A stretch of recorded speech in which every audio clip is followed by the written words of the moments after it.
Deja, you are that girl. I know you see me. Can you see me? KP, I know you see me calling you, girl. Ooh, KG, that was cute. Yes, ma'am, KG. I know this service is working. I have Verizon Wireless.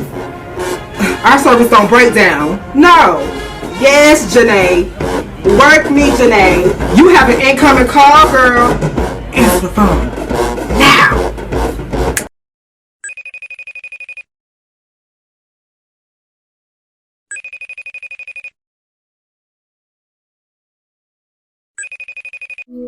What is going on, Coach D? How are you today? I'm doing fine. How about yourself? I'm doing good, child. Just got off work. I am so tired. Not you tired. Yes, I'm tired. But you look good. You look actually. You know what? You look amazing. I love the hair. You got the DD4L necklace and everything. I love Oh, that. thank you. I always look good though, but you know. Oh, always, because when I see you at the game, baby, you be stepping. Okay. So do me a favor and introduce yourself. I am the one and only Coach Diana Williams, the owner and operator of Diana M. Williams Incorporated, with subsidiaries such as Dollhouse Dance Factory, Buck or Die National Majorette Competition, Charm School Majorette Competition, Dollface Academy nonprofit organization, and Majorette University coaching program.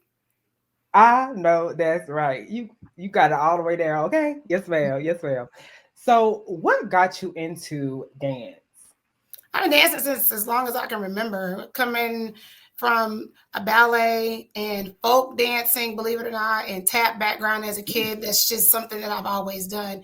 I didn't get into majorette dance until probably the late 2000s. I was never introduced to it. I was a technical dancer. Everything that I did was all about the technical movement of the body. It had nothing to do with majorette. I didn't even know what majorette was until I moved back to Jackson and said, okay, well, what the heck is this? I graduated from high school in 1995. I moved to California. I went to Cal State Dominguez Hills. I took all types of dance classes there. I was on the cheerleading squad there. And then my mom ended up getting sick while I was there. So I dropped out of school to go to work to help take care of my family. But dancing has been a part of my life since forever, since as long as I can remember. But the majorette side of it, which is what I'm most known for, just did not come into my life too much later. So in your opinion, like what is the definition of dance to you? Dance is just movement. Dance doesn't have really a definition. It's just rhythmic movement to rhythmic movements by the body to any type of music. It could be country, it could be jazz, it could be gospel, it could be anything. I think that people try to categorize dance entirely too much when there really is just no one way to define it. Right. I do agree. And you said that you did folk dance. Like, how was that? That's folk different. dancing, square dancing. I grew up in Mississippi, and back then, like the South just didn't have a lot of, I don't know, brown girls that took technical dance. I was the only one in my classroom. I don't remember nobody else looking in there looking like me but me. So I wanted to learn how to do everything. I didn't want to be limited because I was looking at what the other girls were doing. And I said, well, you know what? How do I get to the front of the class? Let me do what they doing.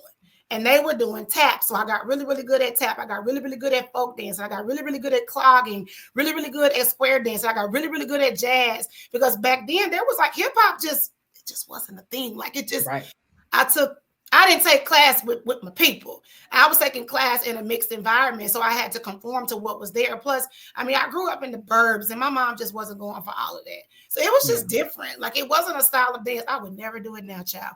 It wasn't a style of dance that I would ever do now, but it was just fun. It was just fun. It was different.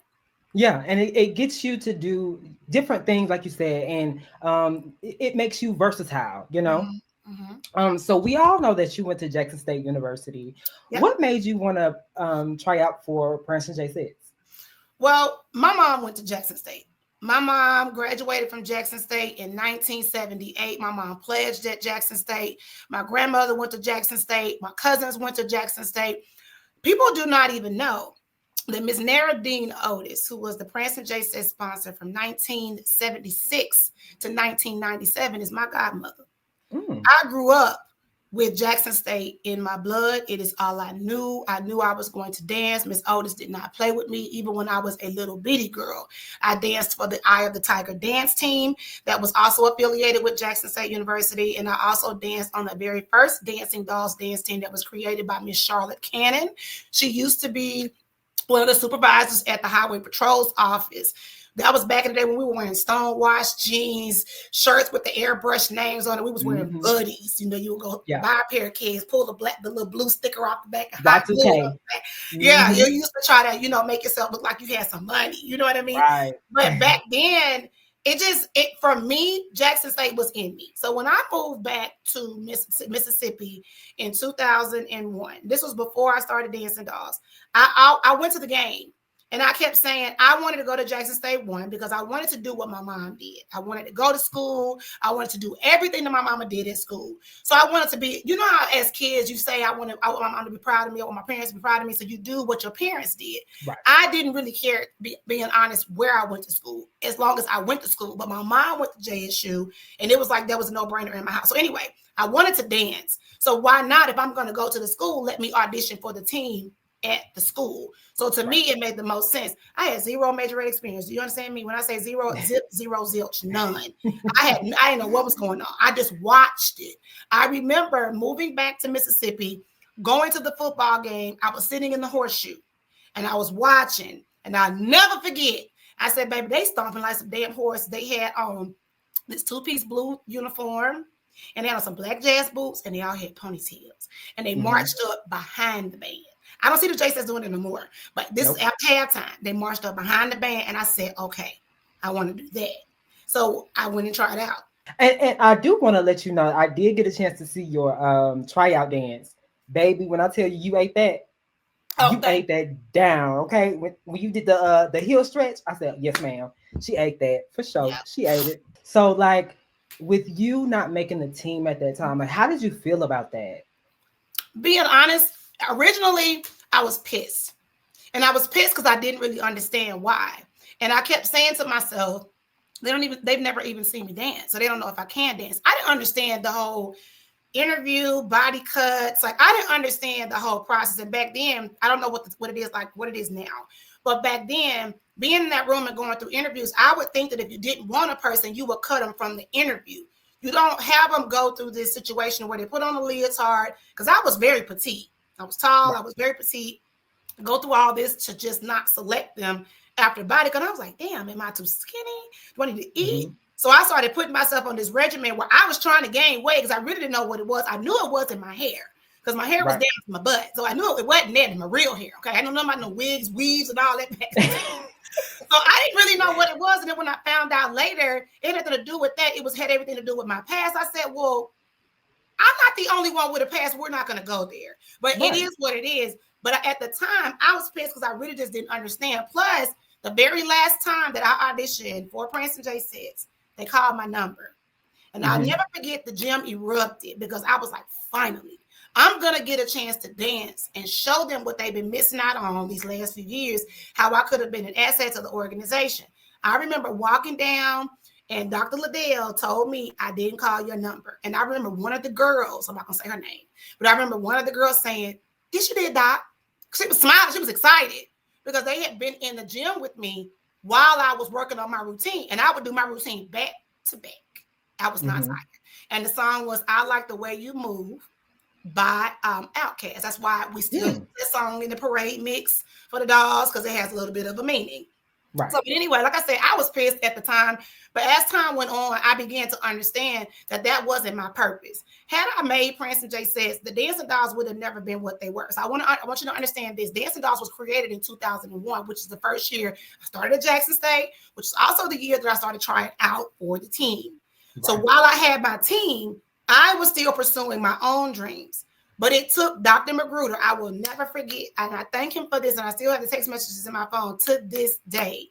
When he left and went to Winston-Salem State University, I texted him, and I said, I want to thank you for explaining to me in the office why I could never be a JC. It had to do with my past. It may have had something to do with it to everybody else, but the way he broke that down to me, it made sense. He said, Diana, if you had made the team, what would have happened to those girls? Even if, because it's not about you not knowing how to dance, because we already knew that. But of course, it was other things. But this was also a factor too. If you had made the team, what would have happened to those girls? And I didn't think about it like that because the team was 2 years old at this time.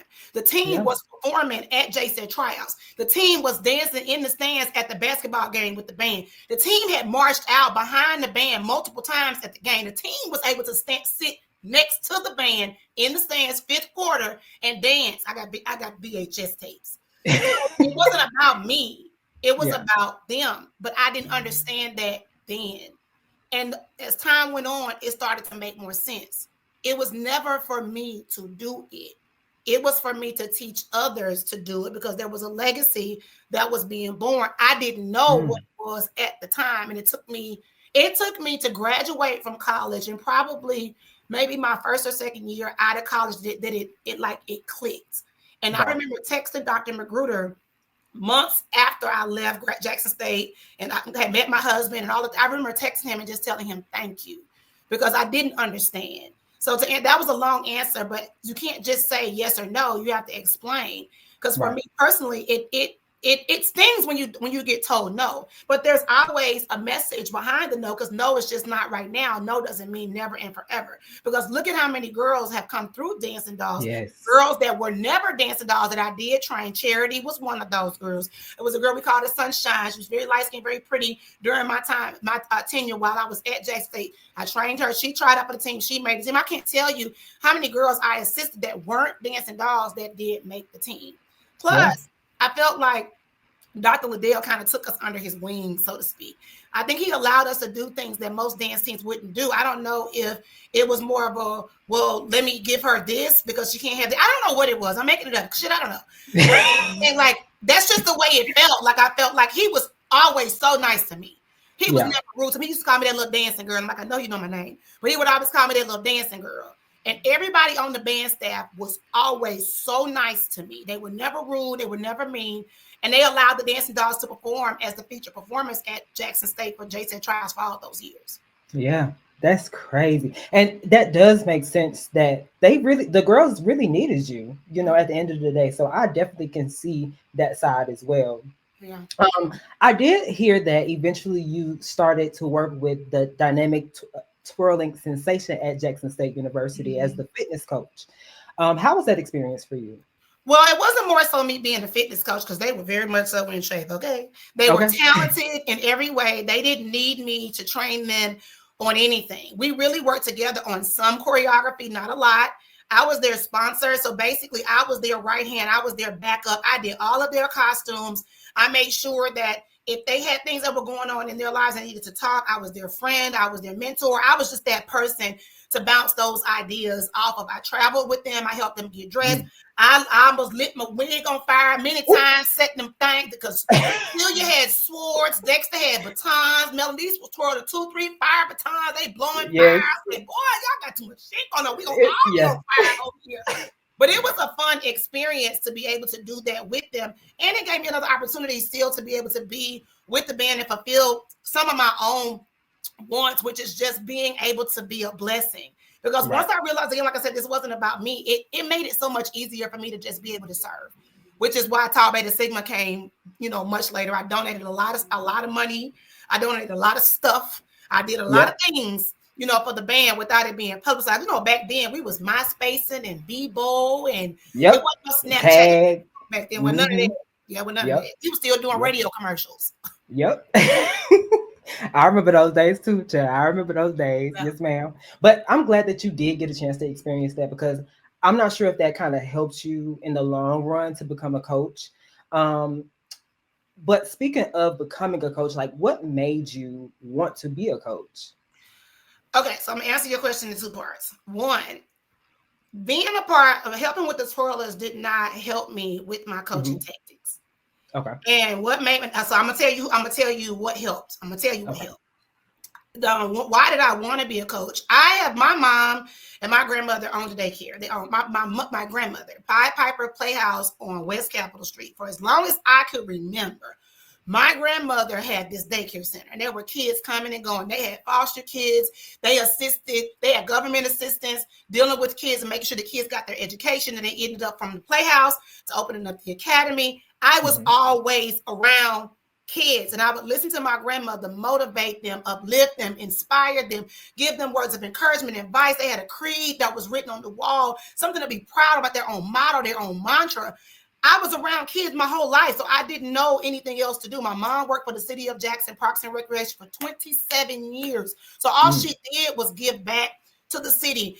All she did was work tirelessly with kids. So for me, I said, how is it that I can do something similar, but do it my own way? I got my degree from Jackson State University in criminal justice with a concentration in juvenile justice. So juveniles are kids.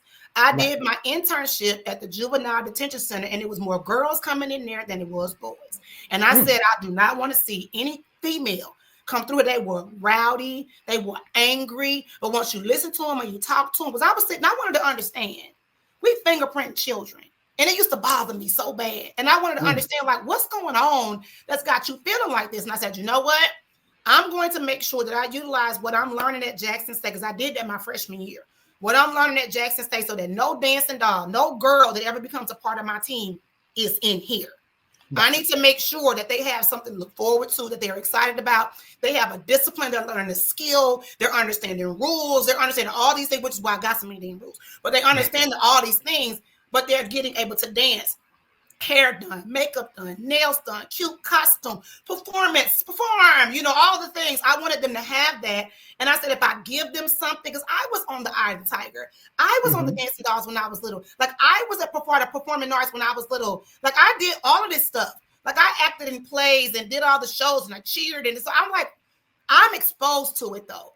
But a lot of the kids in the city just weren't exposed to it. And back then when I started, there were the prancing dolls, and there were the Jackson Stepperettes. Jackson Stepperettes was started by Ann Hartwell in 1971. Ann Hartwell is my aunt. Oh, wow. So it's just in your blood. It's been in me. Yeah. I was born in 78. My aunt started it in 71. You know, I have been dancing. It's been around me since forever. My godmother, Neva this former Francis J. Sid sponsor. So it's been around me forever. It was bound to happen. Right. So when I say what really helped me coaching wise, this is the reason why I am so dedicated and supportive of Jackson State. When I was in my freshman, sophomore, and junior year at Jackson State, I studied that band. I watched that band, not the J-Sits. I watched the band. I watched how they changed formations. I watched those drills. I watched the precision. I watched the structure. I watched how nobody talked. Nobody got out of formation. Everybody looked alike. I went to band practice and would stand on the sideline as if I was in the band, just so I could listen to how the band director talked, how he instructed. And I said, I'm gonna be like this. I'm gonna do it like this. Because they was not playing with Dr. Liddell. Dr. Liddell might as well have been my band director when I was at Jackson State, because I wanted to be like him. I wanted to do what he did. But then here's the flip side. I watched the J-Sets not as intently as I watched the band, but I watched the J-Sets for a different reason. The J-Sets to me were the epitome of a female dancer, because they were all I knew. I don't care what nobody say, because the first game I ever attended was Jackson State versus Alcorn, when those Russian girls marched into the stadium, and I was confused. I said, this is HBCU. So how is the lady on the other side? I had my hand on my chin. I was confused. I'm all about diversity and inclusion, but I didn't understand. So I never knew about no other team. They could say what the hell they want. Everybody can say it. I didn't know. I knew Jackson State, I knew Clark Atlanta, I knew Morris Brown, I knew Morehouse, and I got introduced to Alcorn at that game because I was confused. It was the hunching and the humping and the, oh, wow. Because I remember I told you I had never done majorette day in my life. Right. I wasn't exposed to it. I was living in California. And even when I was here in Jackson, when I was on the other teams, it wasn't really majorette like it is now. It was more of like a jazz funk kind of thing. You know, so anyway, I watched Miss Worthy. Miss Worthy might as well have been my coach. Okay. Miss Worthy had this like little bitty notepad that she would pull out. And when somebody would do something, she had her fanny pack and she would snatch the fanny pack and she would snatch the and she would snatch the notebook out and she would flip it up and she was like this. I said, oh, who's she looking at, girl? Who's she finna get? Miss Worthy had this camcorder on her shoulder like this. Okay. Watch every game. She was getting everything. I thought, ooh. I said, I'm gonna be like that too. I also watched the J Says. The J Says wore jazz boots. That's why the dogs got jazz. It was a leather split sole jazz boot. Okay. The J Says all had the same hair. They had the same makeup. It was red, gold. It was blue, red, and gold on the top. And they had that lipstick. I think it was Fashion Fair. Lipstick. Like it was the look. They did not talk in them stands. The J Says were so disciplined. Everybody had I said, they must got Vaseline on their teeth because I know their lips hurt. They said they're smiling. Then when the J Says performed on the field, I watched them transition and do formations. It was Janier. That was my first time being introduced to Janier. I said, who is that? Bad girl. She was running from 35. She was running from 40 to 40. Pull out, dancing. I said, who? Listen, who that? Who is that? I never forget. So for me, I said, okay, I need synchronized, intricate formation. I need military style, precision, and discipline. I got to be a hard ass with my voice to make sure that y'all hear me and don't play in my face. I need to have me a notebook, but I had me a clipboard. I need to make sure that I kept a keen eye as to everything that was going on. My girls need to look together. So that is what helped mold me as a coach. It had nothing to do with nothing but that. Plus my godmother, Miss Otis, she would always say, if you're going to do it, you better do it right or don't do it at all. Yep. I'm just glad that you soaked it all in and then you just you executed. Like I love that. I love the fact that you did that, you know. Yeah, a lot of people don't know a lot of that information story.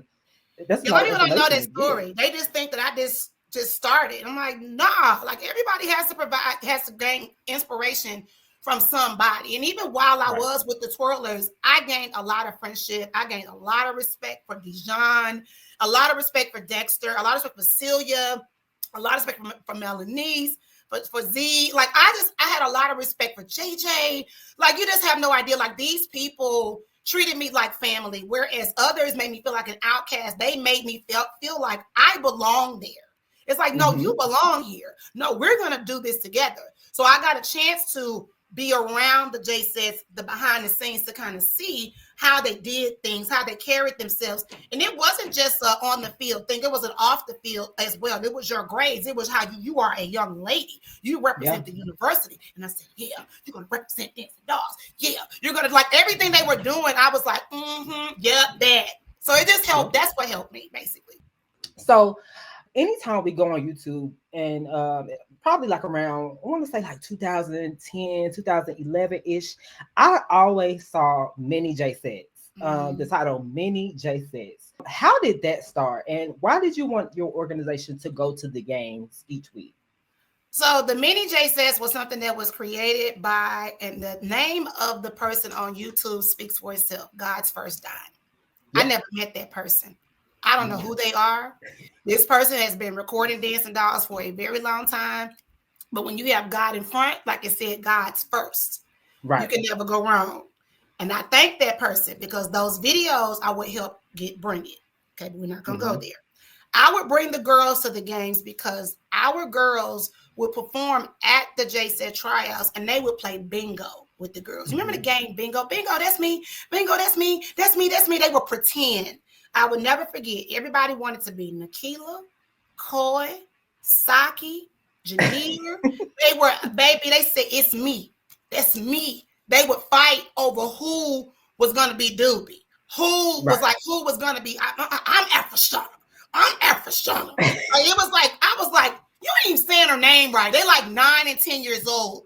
But they had these aspirations of wanting to walk, talk, be, march, strut. They wanted to be in those women's skin. And it was they looked up to them. And it's because I always told them, that the Prince and J sets are the standard. They are who we have patterned our organization after. It's what we do. So I want to make sure that if you guys are going to do this, that you're going to do it right. We're performing at J-Set tryouts. That salt and pepper going to be right. That swing march is going to be right. Those ramp kicks are going to be right. Your toes are going to be pointed. Legs are going to be straight. So even back then, they understood because I understood. So as a coach, I understood not to cut corners. So for them, they understood. So performing at the games was their way of living out a fantasy of being the person that they pretended, to be. Plus, at one point in time, they all aspired to go to Jackson State. Everybody was Jackson State was it. There was no other school that mattered but Jackson State. And I never told them to do that. It was them just wanting to follow because it was what I did. So Yeah. I'm glad. I love that. I really do love that because that gets them to feel inspired to do something. You know what I'm saying? So I love that. I love the fact that you gave them that outlet. So could you tell us the background of how you started the Dancing Dolls and how did you come up with the name? How did you determine dues? Like, how did you come up with all of that? So I started Dancing Dolls in 2001 because, as I said, remember I told you I was at Jackson State. I did my internship at the Juvenile Detention Center, and I kept saying I wanted a program that I can create, but it was something that I was good at to help keep kids off the street. So the whole basic foundation of the team was to be a community-based organization to give people in the area something to do to keep them off the street. Plus, it kept me busy because I still wanted, again, I was still auditioning for the team. Coming up with the name Dancing Dolls. So here's another story. When I was a little girl, I always played with Barbie dolls.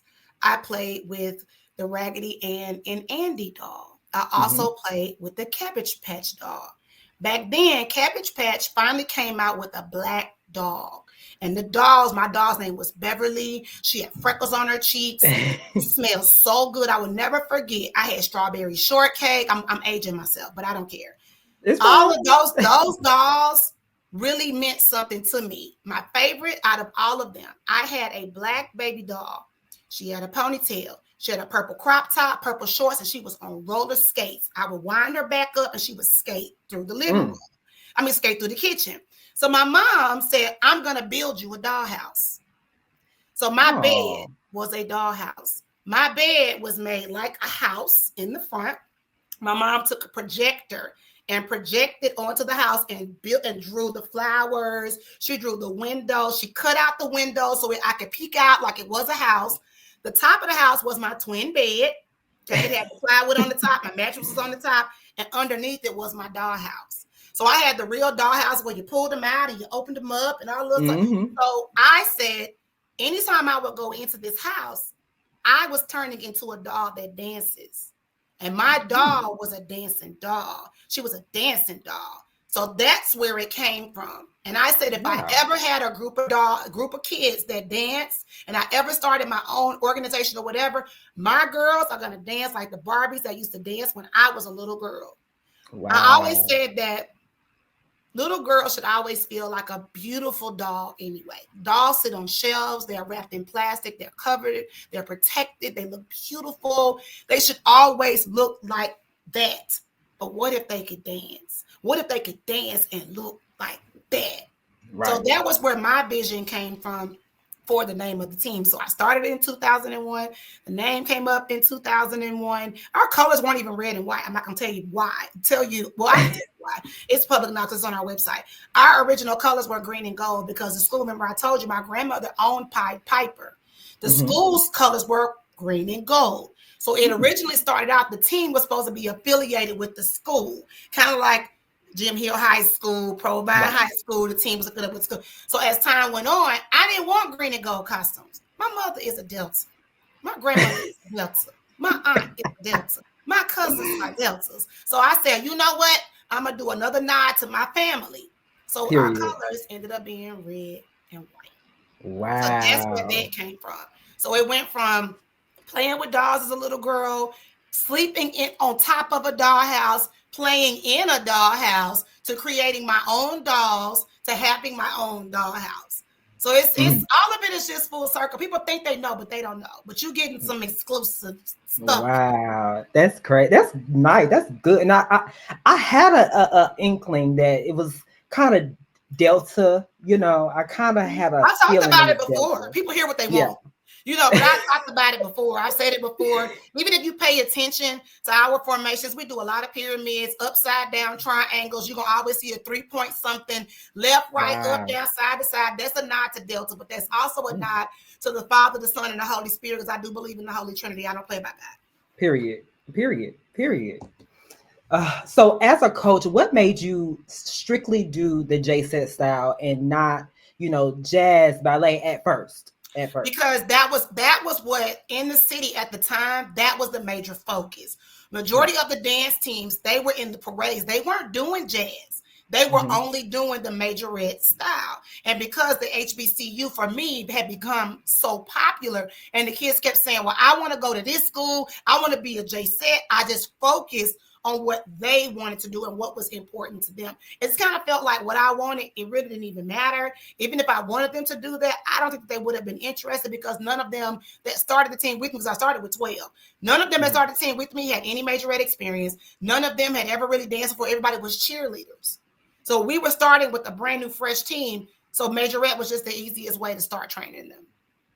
I'm glad you brought up, you started out with 12. When did you start seeing like that influx of girls coming in for you? I want to say my 5th or 6th year. I maintained 12 girls all the way, I want to say until I started in 2001. So maybe till about 2005.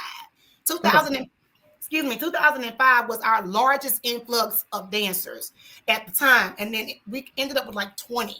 And I was like, "Whoa, child, we got 20 girls. All right." And we didn't even have, we had just started Baby Dolls in 2004 because some of the ones that were coming were younger, but we didn't have a team for little kids. It wasn't until our 10th anniversary, which was 2010 going into 2011, that's when we had 50 girls. That's when the number jumped again. And then the number just never dwindled down as a collective since then. So what was the high, like what's the highest you've had? In all of the cities together? Yeah. About 270. 270. Okay. That's good. That's really good. That was before COVID. Yeah. Oh, I know COVID messed everything up. I know it did. I know it did. We're at a little over 200 now. We're pushing, but we're just not there yet. Okay. So what was your biggest fear being like starting up the dollhouse? Starting the dollhouse? Oh, child, failure, going broke, not being able to pay the bills, thinking to myself, Lord, I'm going to be chained to these walls in here dancing. Because when I first started Dollhouse, I taught every class at Dollhouse for 2 freaking years. I taught every ballet, hip hop, jazz, majorette. I taught every class because we could not afford to pay nobody. Okay. My husband was at the front answering the phones. He was, it wasn't even no email system, child. People would just walk in. Like that was the only way we could have foot traffic. But it was the fear of failure. I was like, when we moved back to Mississippi, my husband and I got married in 2009. Okay. We moved to Atlanta. We tried it. We went broke, got evicted. Child was terrible. And we moved back to Jackson and started Dollhouse in 2010. So the reason why I'm saying that is because we did not have no money. We didn't have no money. So we were like, I am not going to get evicted again. What are we going to do? So we made sure that at every block party, birthday party, back to school, whatever, I didn't care if it was the Mega Everest parade, it was the Bird Edition parade. They had all these parades. We was in everything. Anything that we could do to put the team out there, but then also too, my husband, he had came up with this great marketing idea. You had to get permission from the superintendent's office to put the flyers in the school. So we had to put this like disclaimer on the bottom, get the flyer approved. So we would go to every middle school and every elementary school in the entire city of Jackson. My husband would drive, I would ride shotgun. He would get out, grab the stack of flyers, take them into school, and we literally would spend 2 days going to every single school to pass out flyers. And we did that for 4 years straight to make sure that we made sure we had students. Because the kids would get the flyers, they would bring them home, and the phone would start ringing. We also did commercials on 97.7 and 99.7. DJ Finesse has been a part of my life since 2003. His ex-wife Monique Carr and I are best friends to this. That is my girl. To this, we talk every day. We've been friends for over 22 years. That is my best friend. So when I started the Dollhouse, it was scary because when you start a business, you don't be knowing what you're doing. You don't know whether or not it's going to work. You don't know if they're going to like it. Plus, I was right there on Ellis Avenue in the thick of Jackson, in the thick of all my blackness. And I was excited as hell. I said, because when I started, I was going to take class in Byram, Clinton. There was nothing in the city besides the City of Jackson programs. So I said, why not put an official dance studio in the city where it's right in the heart, it's in the thick of everything? Why not? Why not do this so that the kids can say, I'm proud of the studio that I'm from and my instructors look like me? Yeah. I can definitely see that. And I'm glad that you brought up, your husband helping you out. How hard was it, juggling, you being a coach, you being a mother, you being a wife? Like, how hard was that to juggle for you at that time? It's still hard because my husband told me, and he'll repeat this as we say that we laugh about it now. He said, when I married you, I knew I was marrying the dancing dolls. It wasn't just you. It was them too. It was everybody. And I knew that if I was going to love you and accept you, I had to love and accept them too, because it's a package deal. He said, you weren't going nowhere without them girls. He said, you ate, slept, and breathed dancing dolls. You was dancing in he said, I would dance in my sleep. I would talk in my sleep. He said, it was always something dealing with dance and dealing with those kids. So when we got married, he understood that there were going to be times where I was going to have to go and do what I had to do. But he understood because he was doing his own thing. Like, we didn't have to be under each other to make it work. Where it got difficult was when my son was born. And then I had to understand that I can't give more time to the kids than I do to my own kid. For the first 3 years of, Kobe's life, I was always there. It was never an issue. But it wasn't until Bring It came. That's when things really, really shifted. Kobe was 4 when Bring It first came. He was 4 or 5 when Bring It first came.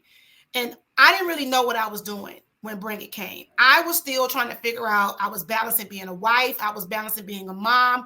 We just got opened up this new dance studio. We just got from being evicted and being broke, child. We trying to make sure we can pay our car note, child. Like, we driving this Nissan Xterra with the roof falling in. I was like, child, we was trying to get it together. We was 2 car note payments behind on the charger. I said, listen, Mama got to go to work. We got to figure this shit out. My husband was Comcast. Like, we was trying to figure it out. And I said, I got to figure it out. Now, Robert said, go. He said, if I got to stay here, he said, because right now, Bring It is about you, baby. He said, Bring It is about you. Bring It is about them dolls. Bring It is about Dollhouse. He said, I do not dance. I don't have a place in this, but I have a place in your heart, and I have a place in this family. So we would always say, we say it to this day, you got to get behind me and push. I need you to wipe a tear, pump me up, cuss me out when I feel like I'm about to quit. Pray for me, pray with me, pray over me, make sure that I'm all right. My husband did that for me. He made sure, because I quit regularly, all the time. I wanted to quit all the time. So that balance, he was the balance. If it was not for my husband, Bring It wouldn't have survived past season 1. I needed him to be there to remind me why I shouldn't quit. What is the purpose of me doing it? He would always say, this is bigger than you. Are you crazy? I have never known you to let somebody run you off from something that you built. He said, you tougher than that. He said, oh, so we weak now. Oh, okay. He would always kind of do me like that. And it wasn't about money. He loves me. And it was about him saying, Diana, you're a black dance team on an all-white network. You went through too much to get here. So you're going to quit now? Oh, it's just getting good. God's just getting started. So I would miss bedtime, but Robert would take pictures and videos for me. I would miss homework, but Kobe would he started coming to the Dollhouse after he got out of school so we could do homework together, him tracing his letters and learning how to write his name and all of those things. It wasn't until season 3, the balance was off now, because now I started to resent. I started to resent the show. I started to resent the parents. Because the conversations and things were being my child. But what my about you? child down the street at my Right. daddy's house. You know what I mean? My child went to Sister Thea Bowman Catholic School, which was walking distance from Dollhouse. He's singing in the choir right now while I'm sitting there listening to you moan and groan about your child. I began to resent them. So the balance is off. And I told my husband, I'm ready to go. He said, huh? He had been trying to move me back to Atlanta for the longest, but I wouldn't leave them girls. I was not leaving them kids. But once the balance was off, and I'll tell you a story, and I've said this out loud on my lives. But I want to say I think it was season 2, but it takes my husband to verify. He came home one day and he said that, and I don't remember this. He said that he was calling my name, and he said that he saw my car, and he said that I wasn't answering. He said he went into every room. He said, maybe she's in the bathroom. Maybe she's in the bedroom. Our house had like 4 bedrooms. And so he went through every room looking for me. He went back outside and looked in my car. He said he got nervous and got scared because I wasn't answering him. He said he opened my closet door, because the closet door is never closed. But he opened the closet door and he said, I was on the floor underneath the hanging racks of clothes. He said, Diana, I thought you were dead. And he said, because you weren't moving. He said, I pushed all those clothes back, grabbed your legs and snatched you and flipped you over. He said, you were knocked out asleep. And I said, he asked me why. He said, why were you here doing this? He said, you sat up and just burst into tears and you said, it's too loud. I need everybody to stop talking. I need everybody to stop pulling at me. I don't want to do this no more. It's too much. Everybody's mad. Nobody's happy. This is not what I wanted. And he said he knew then that I needed therapy. I needed somebody to talk to outside of just him, outside of my best friend. If I'm lying, I'm lying. He said it just wasn't, what he was giving me just wasn't enough now, because it was so much from the blogs to people, the parents to the fans. It wasn't enough. And then Kobe started to get this thing where, well, mama, you missed bedtime. Well, mama, you missed bath time. Well, mama, you this and mama, you that. So now I'm feeling guilty as a parent because I'm, so trying to find a balance was difficult. And even now, I don't struggle with balance as much now as I did then, because when Kobe said, well, mommy, when is it going to be my turn? That was enough for me. So I made the decision in 2018 to move, because if I did not move, I was never going to find a balance. And it wasn't about me leaving. Oh, she didn't care. No, I left them locked and loaded. Let's be very freaking clear, because I know this. I can't cuss. Be very clear. You can cuss. Okay, let's be fucking clear. Okay. I left the Jackson team with 2 capable fucking coaches. I left the Jackson team with a full field show, a full prom routine. They was locked and fucking loaded with stand battle. And they had parade routine down. They did not need me. They had everything that they needed. I didn't just walk away. Everybody was so worried about somebody being captain. Nah, this was not about them. This was me picking me and choosing myself. And I'd be damned if somebody make me feel bad for choosing my child, choosing my peace, choosing my happiness. The Bring It Live Tour 2018 was one of the worst for me. It was difficult for me to be on that tour because of the things that were said, the things that were done, how I was handled, and which I would never speak on. I'm not going to do what everybody else does. I like to be Pandora's box, because I believe vengeance is mine, saith the Lord. You don't need to get back. You don't need to part your lips. You need to be what I told you to be and do what I told you to do. Don't worry about it. I've forgiven. I moved on. But at the time, and Tyrus knows, because Tyrus was there. He was the one that made sure that I was okay. Nobody came and said, Diana, do you need anything? Diana, are you okay? So I had to snatch the balance. Morgan, you ever wondered why Kobe was with me on the Bring It Live tour? Kobe didn't want to dance. Kobe wanted to be with his mom. I'm sure he didn't. Right. He didn't give a damn. He was too busy trying to sit in the girls' laps. He wanted to be up in their face. He thought Kayla was his bestie. I'm like, but mama, that's my friend. That's not your friend. He grew up around them. They used to put his bottle in his mouth when he was a baby because he was always at practice. Like, he grew up around Sanjay, Star, Sky, Kate. He grew up around them. So that's all he knows. He used to run around practice. That's family. Like, to him, that's all he knows. So when you're trying to find a balance, sometimes it's just hard.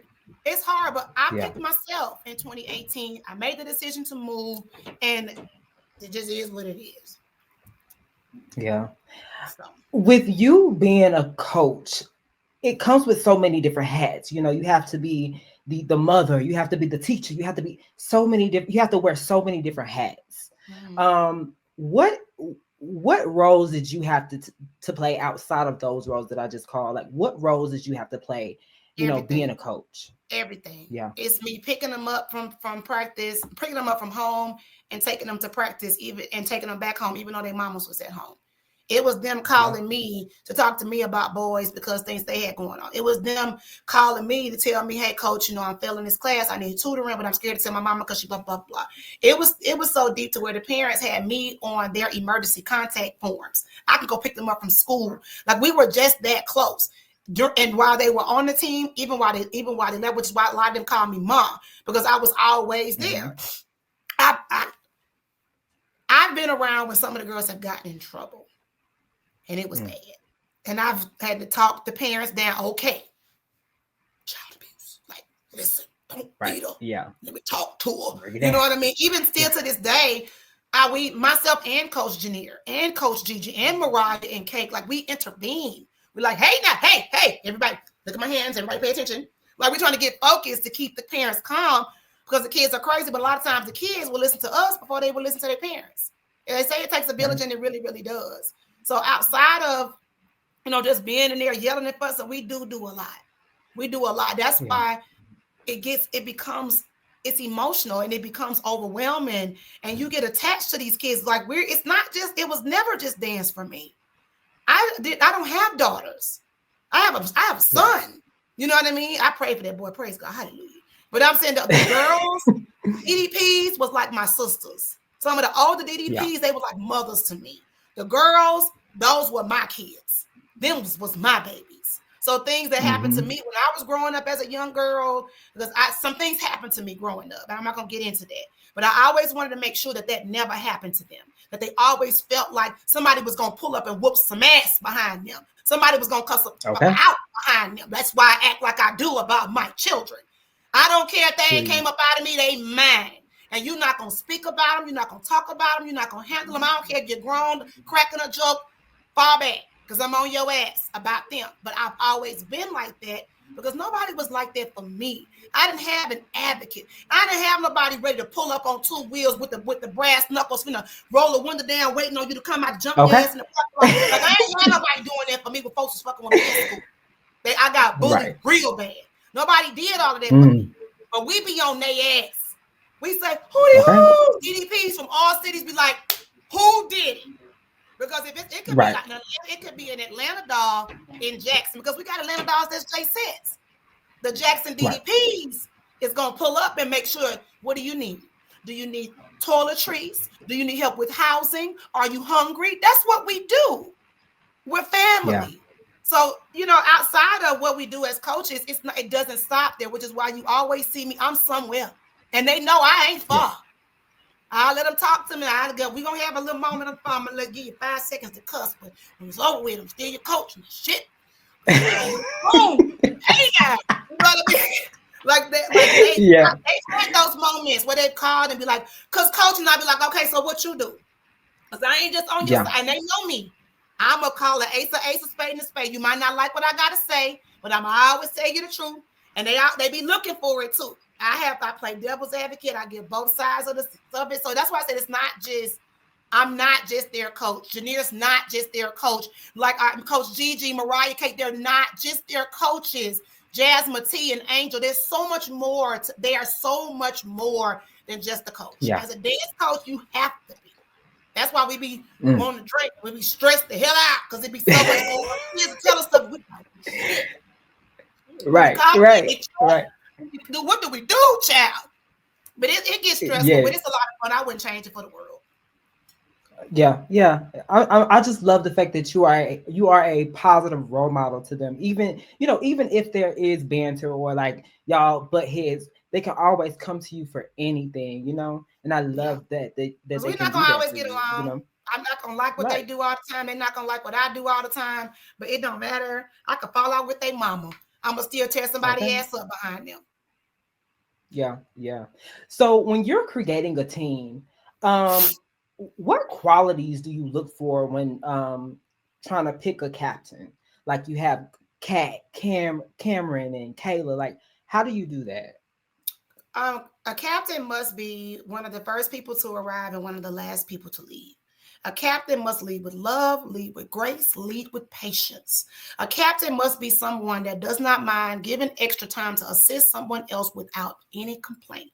A captain must be the one that knows how to create choreography, knows how to catch on to choreography, knows how to regurgitate choreography while also trying to assist someone while trying to help themselves. A captain is selfless. A captain thinks of others first. A captain maintains their grades and their attitude no matter how difficult a situation may get. A captain is willing, even on days when they're not at practice. A captain knows how to carry themselves in public. They know how to carry themselves around their parents. They are respectful in every way. It's not just about dance. Your character, your integrity, your quality of life, how you handle yourself as a young woman, those are things that we look for in a great captain. I can teach a dog how to dance. It ain't about dance. It's bigger than that. We just got lucky that all of our captains are strong dancers, but you have to be a strong leader because you're dealing with tons of different personalities and everybody ain't gonna like you. And you gotta be okay with that. You are there to do a job because if the team don't look good, you as the captain, it's your fault. A lot of our captains have changed and molded the way the team is. Captain number one was Khadijah McDaniel. Khadijah McDaniel was very young when she became a captain of the team. Khadijah brought this youthful excitedness to the team. When Monique became captain, she's number two, Captain Cutie Pie. She's the reason why the team is so clean. She was clean back in 2003. Miss Mamas was clean as a whistle. Okay. When Mariah became captain, everybody's kicks was at 2:00. Damn 12. Damn 1. They was at 2 because Mariah's kicks was like that. When Ariel became captain, that's when the 1 and the 2 and the 3 and that's where that showed up because Ariel is a choreographical beast. In damn same. Okay. When Kat became captain, that's when the aggression and all the hip hop majorette style movements began. Kat created the chair stand with the split in the chair. Right. She created that.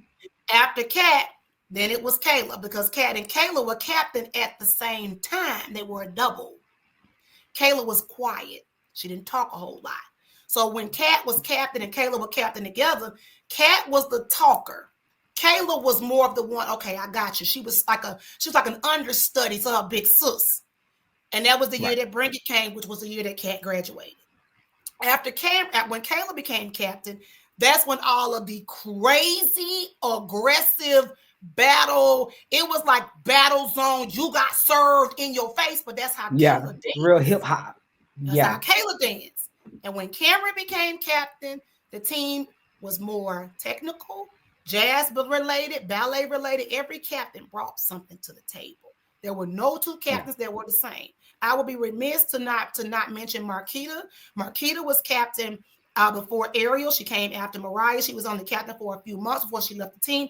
But Marquita brought a lively, fun-spirited energy. She was vocal. That's my guy, baby. That's my guy, baby. Very vocal, very high-spirited. She was one of the only ones on the team that wasn't scared of me. She didn't give a damn. She put my shoes on and run around the room. She put my purse on her shoulder. She drove my car, her and Ariel. Ariel drove my car without permission while Marquita was riding shotgun. Like, they would do little stuff. Dude, she was just one of the ones that was fearless. She was not afraid of me. So, but all of my captains brought something to the table. When Naya got captain in Birmingham, when Jeremiah got captain in Birmingham, when Brianna got captain in Birmingham, when Princess became captain down in Atlanta, when Kirsten came behind Princess, like every captain has brought something and they have molded the team. So you got to be that girl. It ain't just about dance. You have to be someone that can have a conversation intelligently without an attitude. You got to be that person I know I can put on a plane and I'm going to send you to the White House and you can speak and be the spokesperson for the team because you got the gift of gab. You need to be the person that can work a room. And I know you're gonna talk to everybody. You're gonna give that energy and that personality, and you're gonna have a full conversation as if you're me or as if you're your other coaches. That's what we look for in a captain. That is the reason why Christiana and Micaiah were a double. Christiana didn't talk much. Micaiah did. Micaiah was more of the vocal. Now, Christiana will get you together silently. You'll do something, she'll be looking like, because you know that's not right. Okay. And it was more of a that. But Micaiah be like, that ain't it. And you know it. But Christiana wasn't doing it. She was never like it. So they were good as a double because what Micaiah had, Christiana didn't, and vice versa. So that's why I called them the yin yang captains. They were able to feed off of one another, and it made the most sense.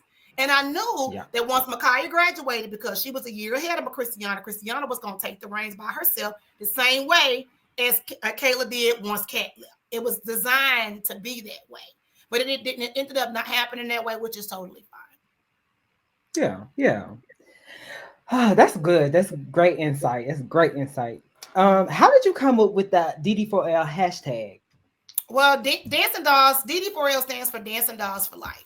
It's like once a doll, always a doll. Like once you become a member of the team, that's a forever thing. It's like joining a sorority. Once you become a member of a sorority, you are a part of that sorority for life. You could be 80 years old and you're still a part of that sorority. So for us, we were creating our own lane and our own way of creating a sisterhood and a sorority-like feel by saying these are our letters, this is our anagram. So that's where the 4 came in. That's why we say faux, not 4, because Dancing Dolls DD4L, Dancing Dolls for Life, because the faux is like FOR. You get what I'm saying? It's like 4. So that's where it comes from. Okay.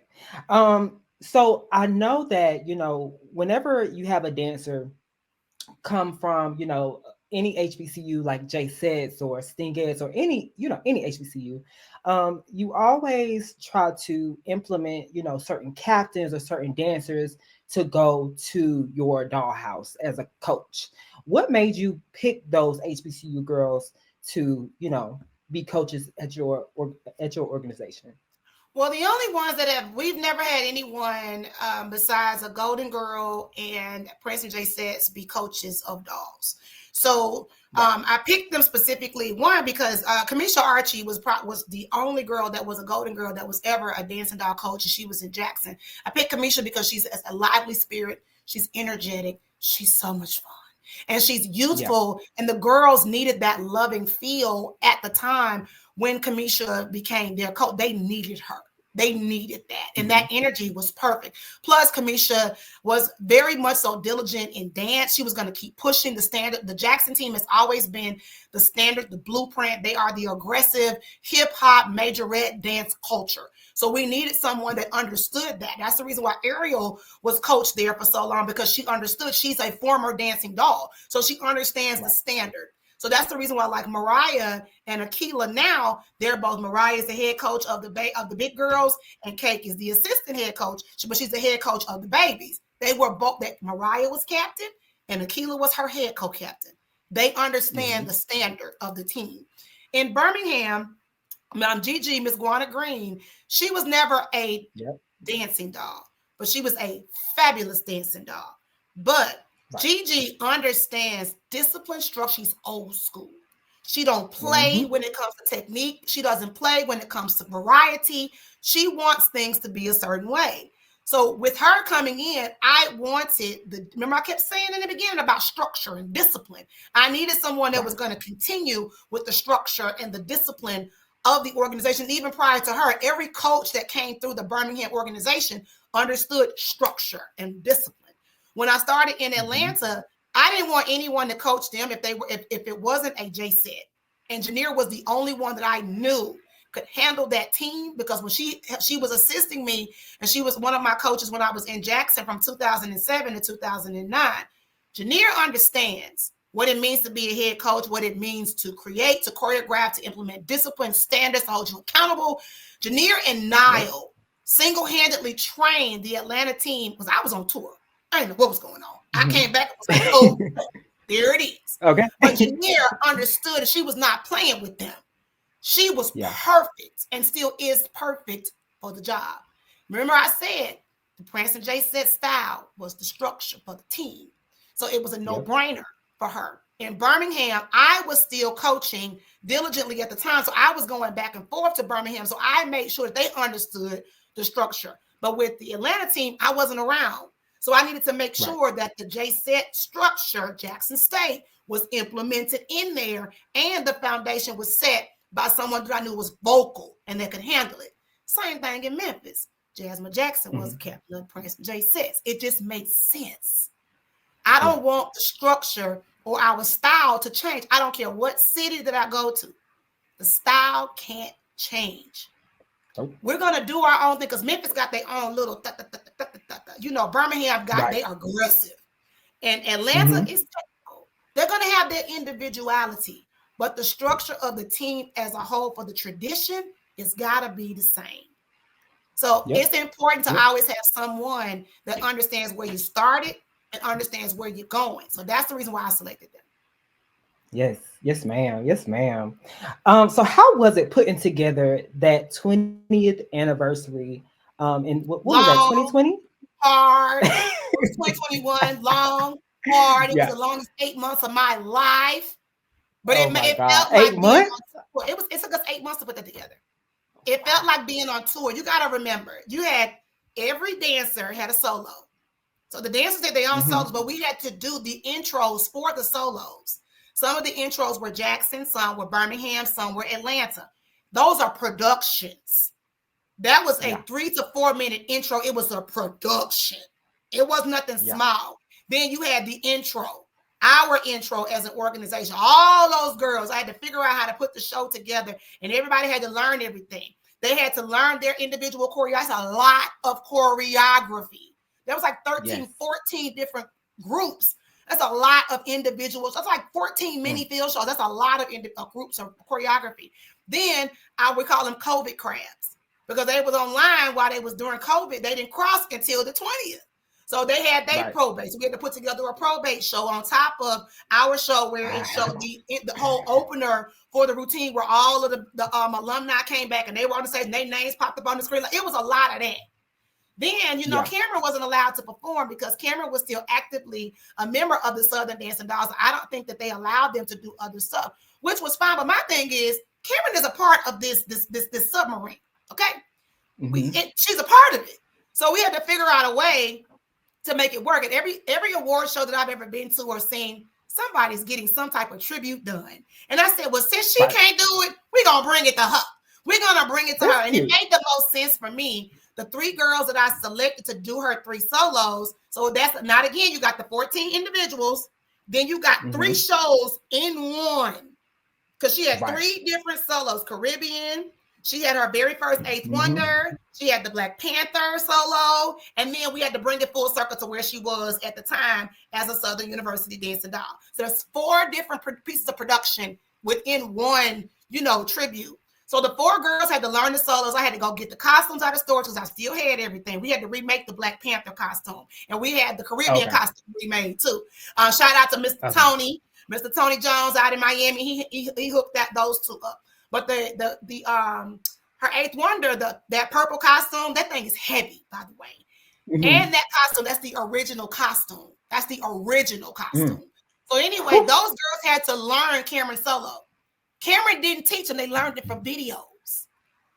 They watched videos. And they had to learn it from a video. And I had to go back and try to remember what the intros were for each one to try to put it back together. We still had the hats and feathers. We still had everything. I keep everything. Okay, I'm a little order. I keep everything. Hey, you got to keep everything. I pay for all this shit. I'm keeping. So we used all of that. And then Southern University, I could not do that without an authentic Southern fabulous dancing doll. I was told that Danny was one of the ones that assisted when Cameron was auditioning and helped her. So I called Danny and I told Danny what I wanted to do. And Danny was like, oh, I got you. So I flew Danny to Atlanta twice. The first time was to teach everything and to help me put it together. While Danny was gone, we had practice every day. They had practice. They had 8-hour-a-day practices 5 days a week during the summer to get ready for that. Even before school was out, we were practicing every day on long days. But anyway, so they had to learn the doll style because we're more of aggressive, and the doll style is Right. giving very demure, very, very something else. And plus the drum cadence, I said, now what the fuck is this? Didn't none of that make sense. So I said, now this should be a left footed. I said, oh, we did that all wrong. So Danny came in and she taught them the proper way to strut. She taught them the proper way to prance, how to hold their hands. She taught them everything. We went and bought gloves. So we were in there. They were outside in front of the dollhouse, just walking. Because I said, if we're gonna do this right, it's got to be right. I don't want Cameron to look at this like, oh, they mocking it. No, we need to really do it. Even though down to Danny helping put together, she taught them. I taught nothing. I knew nothing. She taught them everything.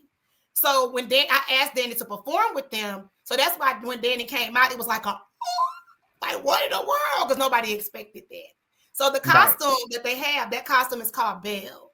And it is a nod to Cameron's tenure at Southern University. So that's the reason why Danny had the white version, but it's our costume, but it's the white version. So the suit kind of gave, it gave like it was like an inspiration of one of the Southern Dolls costumes, but it's in velvet, and we added the bell sleeves to change it up, and I switched the back up. I got to change a whole bunch of stuff, but that was our tribute to Cam, and that became one of our uniforms, and we still the uniform is beautiful, and we still wear it. Yeah, I loved it. Yeah. But the 20th anniversary, I almost took us out and trying to hide Kayla being pregnant. Kayla told me she was pregnant. When I found out about the 20th anniversary, what we were going to do, Kayla told me she was pregnant 2 months later. I said, you're lying. Oh. So what are we going to do? Wow. So that's where the Missy Elliott and the big black bag came in, because we were trying to hide her. So the whole time we were doing the meet and greet, baby, they had a whole we were moving Kayla around, like moving the tablecloth. That's why she was sitting down during the meeting. We never sit down. We had to hide that belly because we didn't want nobody. She was pregnant. We didn't want nobody to know. So that's why she stayed out of sight the whole time until it was time. But Kayla was so determined. She drove back and forth to Birmingham, and she did her routine with Coach G and the Birmingham Dancing Dolls. They did all that together. She told Coach G her vision. He helped her put the vision together. So all of that was them. I don't do that either. I know nothing. I knew nothing. I didn't do anything having to do with that. That was all Kayla. But it was a lot of work, but it was so much fun to see it. That shit cost me a lot of money too. We ain't gonna talk about that. Oh, I'm sure it did. I'm sure it did, because that was a production, baby. That was a production, okay? Yeah. But I loved, listening to you talk. I love the fact that you build connections. I love that. Because you just never know who you'll meet, and I just love that. Speaking of having girls go to different schools, how does it feel having, your girls go to Jackson State, Southern University, all of these different places that they actually wanted to go to? Like, how does that make you feel? My chest is poked out so goddamn far. Can't nobody tell me shit about DD4L, about none of my girls. Can't nobody tell me a okay. I might not have never been on nobody's HBCU dance team, but I have embraced every field across the United States and internationally. Everybody is doing what they're doing because you done looked at DD4L. My girl, I ain't had to never dance a 5, 6, 7, or motherfucking 8 because my kids done did all that. And then some. You know you was inspired by watching Brandon. So don't sit up here and act like you was. If you say you wasn't, you're a liar because you know you wasn't. Ain't nobody tell me shit about my girls. Okay.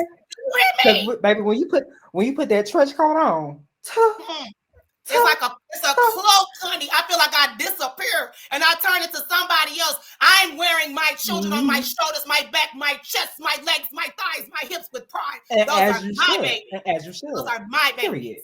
I'm so proud of them. As you should. Can't nobody tell. I'm gonna say it again for the people in the back. Y'all can't tell me shit. Them is my babies. Nothing. I'm proud as hell. Nothing. So we know you had Jackson, you had Atlanta, and you had Birmingham. What franchise is going to be next? Memphis is already there. Don't forget about Memphis. Memphis started this year. They had auditions in April. The team began practicing immediately. They performed for the very first time at the Monroe Civic Center at Booker Dot Monroe, the World's competition this past weekend. Some of the minis and the babies have already started making cuts. Memphis is kind of doing their own thing, but we're not going to stop there because I have 3 more locations that I'm going to start a dance team at. I'm not bringing a dollhouse to. I have created the formula as to how to have a dance team in the city. And I want people to know this too. If you're watching this, please know that you ain't got to have a dance studio to have a successful dance team. Don't try to keep up with the Joneses because them bills is going to bill. Lights, water, gas, utilities, whether you're leasing a space, renting a space, it costs too much damn money. Okay, you got all these taxes that you got to pay. Get your ass in somebody's community center or rent a gym and go sit down somewhere. Stop thinking that you have to have a studio because damn it, you don't. I did this because I wanted to teach dance classes. Dancing dollhouse is not a place where the dancing dolls practice. No ham, no turkey. No ma'am, no sir. It ain't it. That's another bill. And if I had to do it again, we still be at Grove Park. We would not have no studio. Okay? Because the shit is expensive. It's expensive. But because I am building something else, that's the reason why I keep this one particular studio, because the Jackson studio closed because of what happened with COVID. We still have a team in Jackson. They kicking ass. Who want it?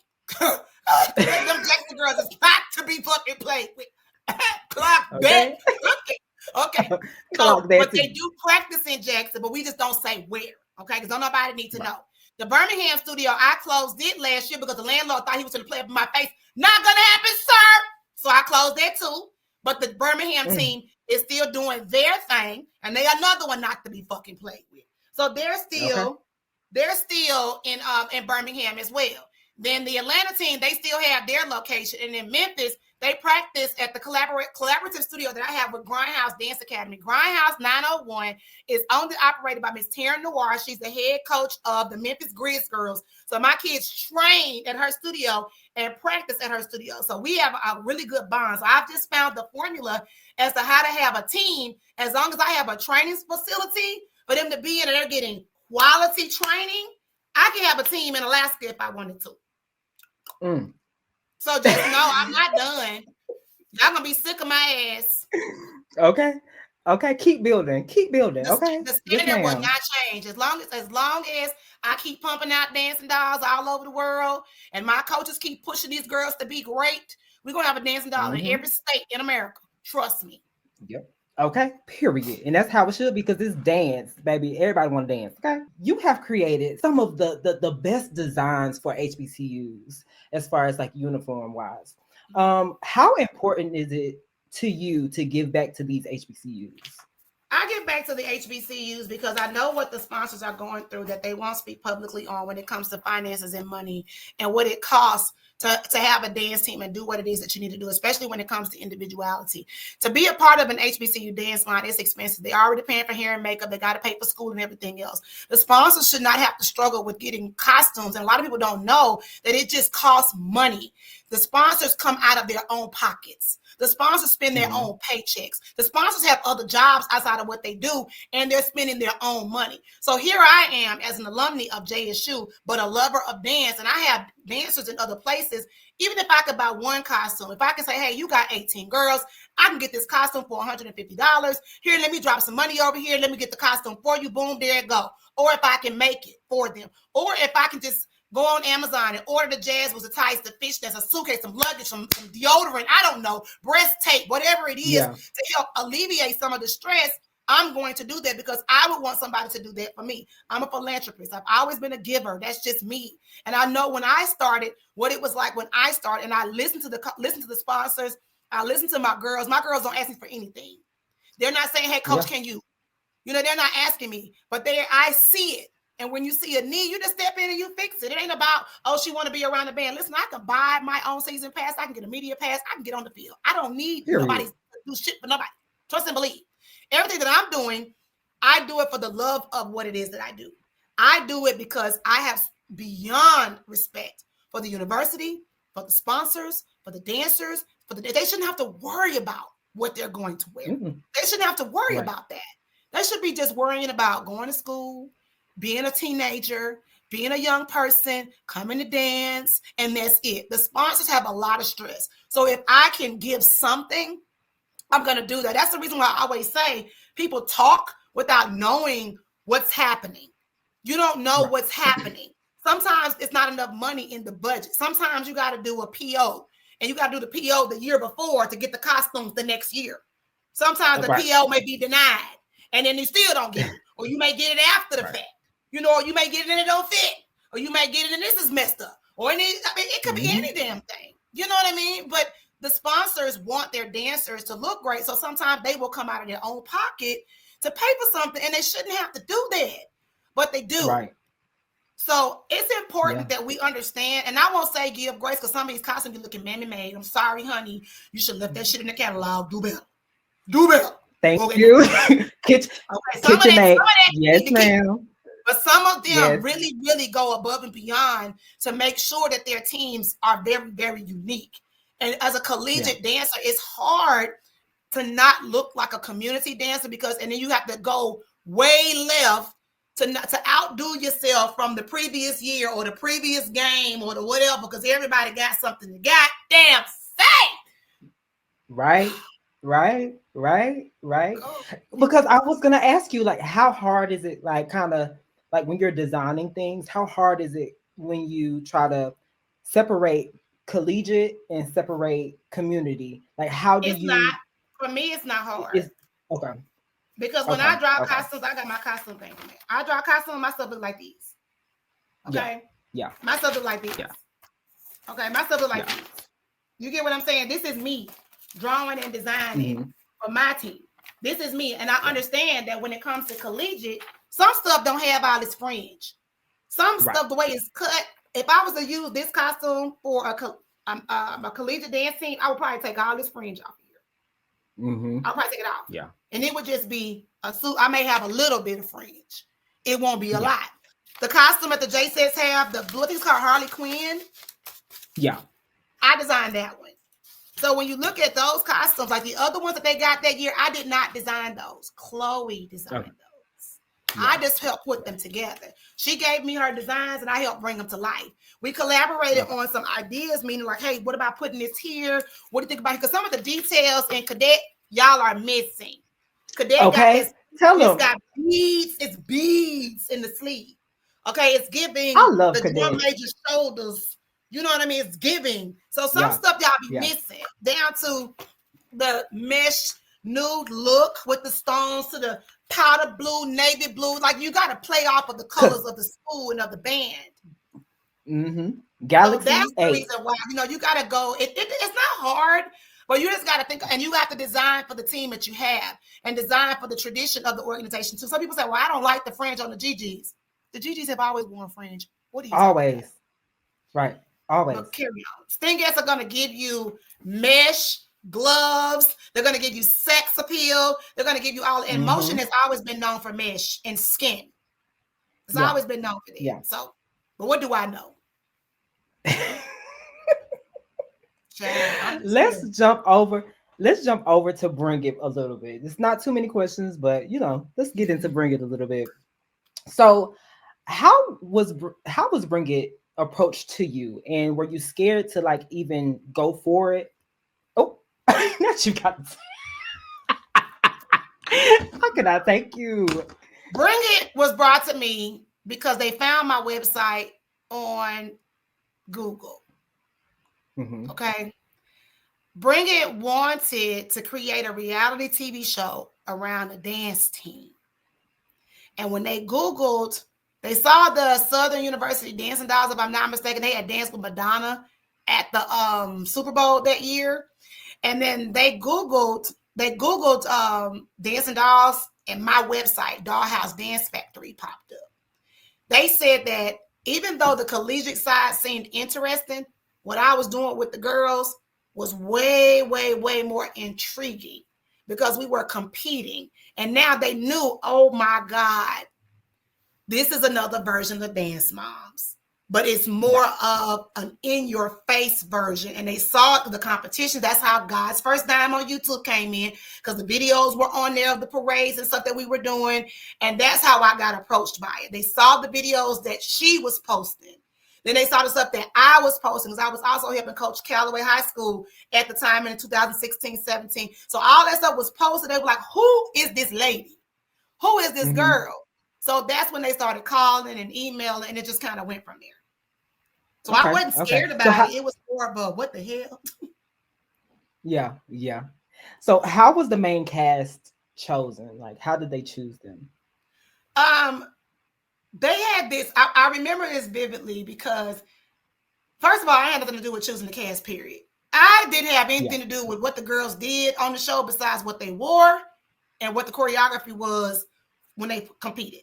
Outside of that, I can't tell you what nobody's beats, interviews, scenes, drama, fights, argument. I didn't know what the fuck was going on. I didn't know that they were sending the parents in there to mess with me on purpose to get my reaction, and nobody told me what the hell was going on. So my reaction was, Ralph, what the fuck are you doing? Are you okay?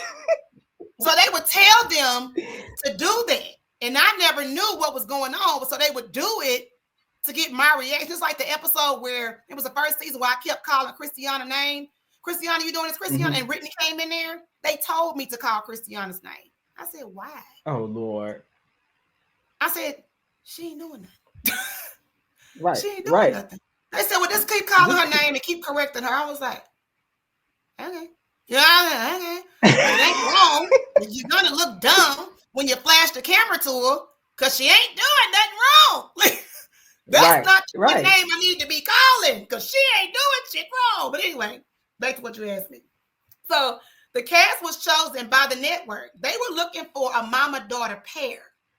The child had to be interesting, and the mama had to be interesting in order for them to cast them. You couldn't have the mama without the child, and you couldn't have the child without the mama. They had to be a duo.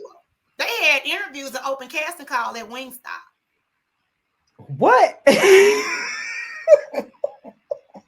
Not at Wingstop. If I'm lying, I'm lying, because I was at the studio. My God. They went to Wingstop, and they did the casting down there with them, did the interviews, they met everybody, and they made their decisions from there. I did not know who was cast until probably mid-season through season 1, because I wouldn't have picked Selena and Sanjay. Sanjay had just made the team. Sanjay came from my best friend Monique's team, this Finesse Entertainment Showstoppers. So when she came over, Sanjay wasn't making cuts at first and was stressed out because we already had a whole book of stands. And she came in while we were filming. She had to learn everything. And back then, Kayla wouldn't tell you what she was throwing. She would just throw the shit. You had to catch it. So Sanjay it wasn't that Sanjay couldn't dance. She was just so far behind because she came in after everybody else was already there. So she was catching hell trying to learn everything. So that's the reason why she got cut so much. It wasn't that she couldn't dance. It was a lot of material, and she wasn't catching on. That's a lot. That's a lot to learn. So imagine you're in 10th grade and somebody come in 3rd grade and they got to catch up. You get what I'm saying? That's a lot. Yeah. So she just couldn't learn. It's the same thing with Star and Sky was still trying to figure themselves out as dancers. So once they finally got to Battle Squad, you had to learn. When I said we had a book, you had to learn all them stands. And they weren't like singles. They were like 4 to 8 count groupings of stands. It was a lot of choreography. Same thing when Faith came in. Same thing when Princess came in. Princess just caught on fast. But everybody don't catch on fast. That's the reason why I was so proud of Sanjay when she finally did make cuts, because she knew everything. I didn't know what the hell Kayla was going to get up there and throw. So you had to know the book. You couldn't get up there and say, we just going to do this one. We started doing that when we were picking what stands we were going to do season 2. See, late season 2, early season 3, we were like, fuck, this shit is too much. We need to be able to okay, we're going to do this and this and this. And then that's when the clipboard came out and the girls were studying. We knew who we was going up against. So we would pick stands based off of that. We would put them together. But that was the only reason why she wasn't making cuts. It wasn't that the girl couldn't dance, because that's a lie. Sanjay could absolutely dance. Wow. This whole time, like, that's even in one of my questions. I was like, why would Sanjay not make a cut? She just couldn't learn the material fast enough. It just wasn't that she didn't know what to do. It was so much to learn versus the other girls. You got to think. Everybody else was already there. Christiana had been there. Cameron had been there. Kayla had been there. Caitlin had been there. Kalina, Kat, they had been there. They know that. They had already, Sanjay came. The girls that were, Cameron was a dancing doll when I first started Dollhouse. Sanjay didn't come to like 2013. I started Dollhouse 2010. They had already been there. Christiana was baby doll. Like they had already been there. Sanjay was on somebody else's team. And she came over. Star and Scott was on somebody else's team. And they came over. See, this is stuff they don't be telling you. Because it just made it seem like you were just so mean to her. And it's like, no, they just I stayed on her weren't there. because number one, they were trying to push for her to get out there and dance. And I said, y'all got me fucked up because y'all gonna have her get out there, mess up, and we lose, and I'm gonna be pissed. And I said, two, that's embarrassing to her because I wasn't gonna put her out there with me knowing she's not mentally ready, physically ready, and the team is dancing. Their chemistry was bananas, and they're dancing on a different level. She's not ready for that shit. She still got her driver's permit, and the children that got their CDL license, they done moved on. Like you can't put her out there like that, and she's not ready. I wasn't gonna let them do that. It would have been great ratings and great TV to see her get out there and fail. But what I say that I do for these kids, I'm gonna protect them. They never knew that. Yeah. They never knew I'm keeping you from it. They wanted you to be a fool.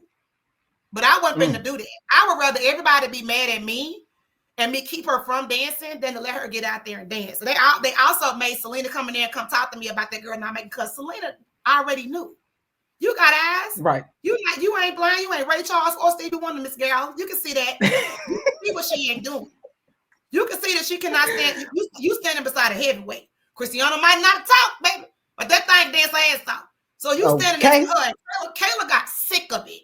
The starting over, she would turn around and look back, and when she said, bruh, I said, okay, she finna cuss. So we're not finna start over no more. You just can't dance this week. Yeah. But she would keep trying. And that made for a great story for Sanjay because it helped her face adversity and to keep fighting. And I'm glad because there were other kids that may have been on other teams that looked at Sanjay and say, you know, I want to be like her. But yeah, honey, I didn't even know who Selena was until they cast him. I had never met her. I knew their daddy. I knew JJ. That is crazy. JJ was the one that I met. JJ was the one that brought them over. He was the one. He was daddy baby. He been daddy baby since I met him. JJ's name. Remember I said the Jackson Separates that my aunt Ann Hartwood started in 1971. That's where Sanjay Star and Scott came from. They were on wow. They were on just that everything team. Just full like And then they went to Finesse Entertainment Showstoppers together. And then when my best friend got rid of her team, they came over there to me. Dang. So it's like full circle. Crazy. Like we all kind of was like a little close-knit family.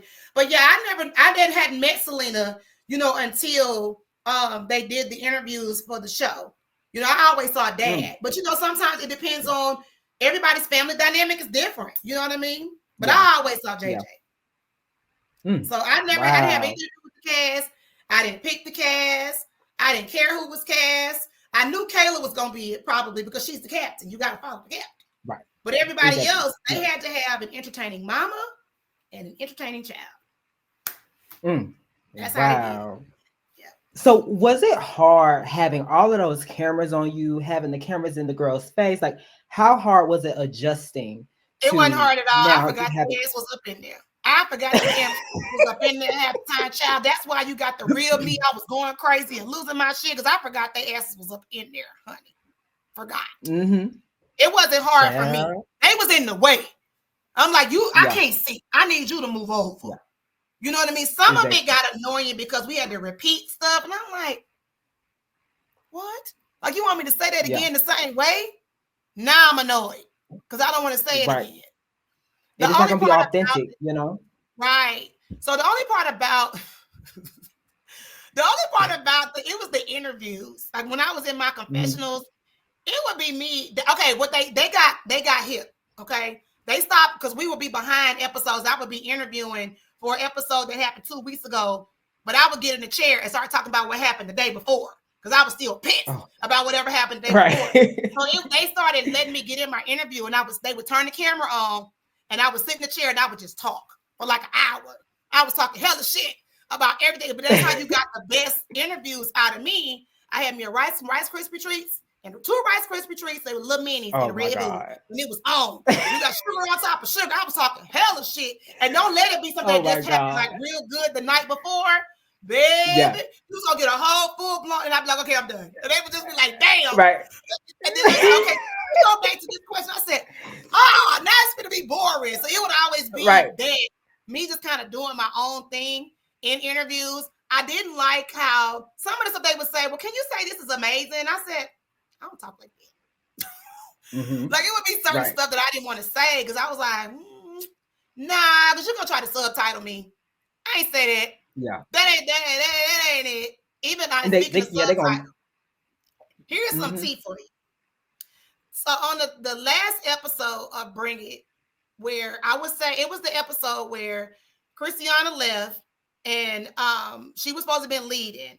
And it was a whole bunch of tears and all this other kind of stuff, whatever was going on. People tried to play that as if I made the girls cry. The truth is, I found out that Christiana was not there through Mimi. Mimi and I were having a conversation in the office. And when we have season breaks from the television show, we book other gigs and book other jobs. We do other stuff. Okay. She had already had that booked. So for y'all to ask her to cancel that, that's ridiculous. That girl had already promised those people that she was going to be there. So instead of y'all working y'all's episode around it and fixing it, knowing that she wasn't going to be there, y'all tried to play in that girl's face as if, she had done something wrong. Christiana did shit wrong. Let's start there. Okay? Y'all knew. I didn't know, but y'all knew. So y'all could have fixed that to where she would have never had to be there in the first. Micaiah could have did it. It was a way to fix that. So when Christiana ended up not being there, I said, well, you know what? The girls just ain't got to compete. We done worked all week with her being here. The formations and stuff are said and done. I don't want to have to start. That was Cameron had just stepped down. Christiana and Micaiah were captain. So when I went back in there to tell the girls that she wasn't there, Micaiah had strep throat. Micaiah had gotten sick. Like it was a whole lot that happened in that episode.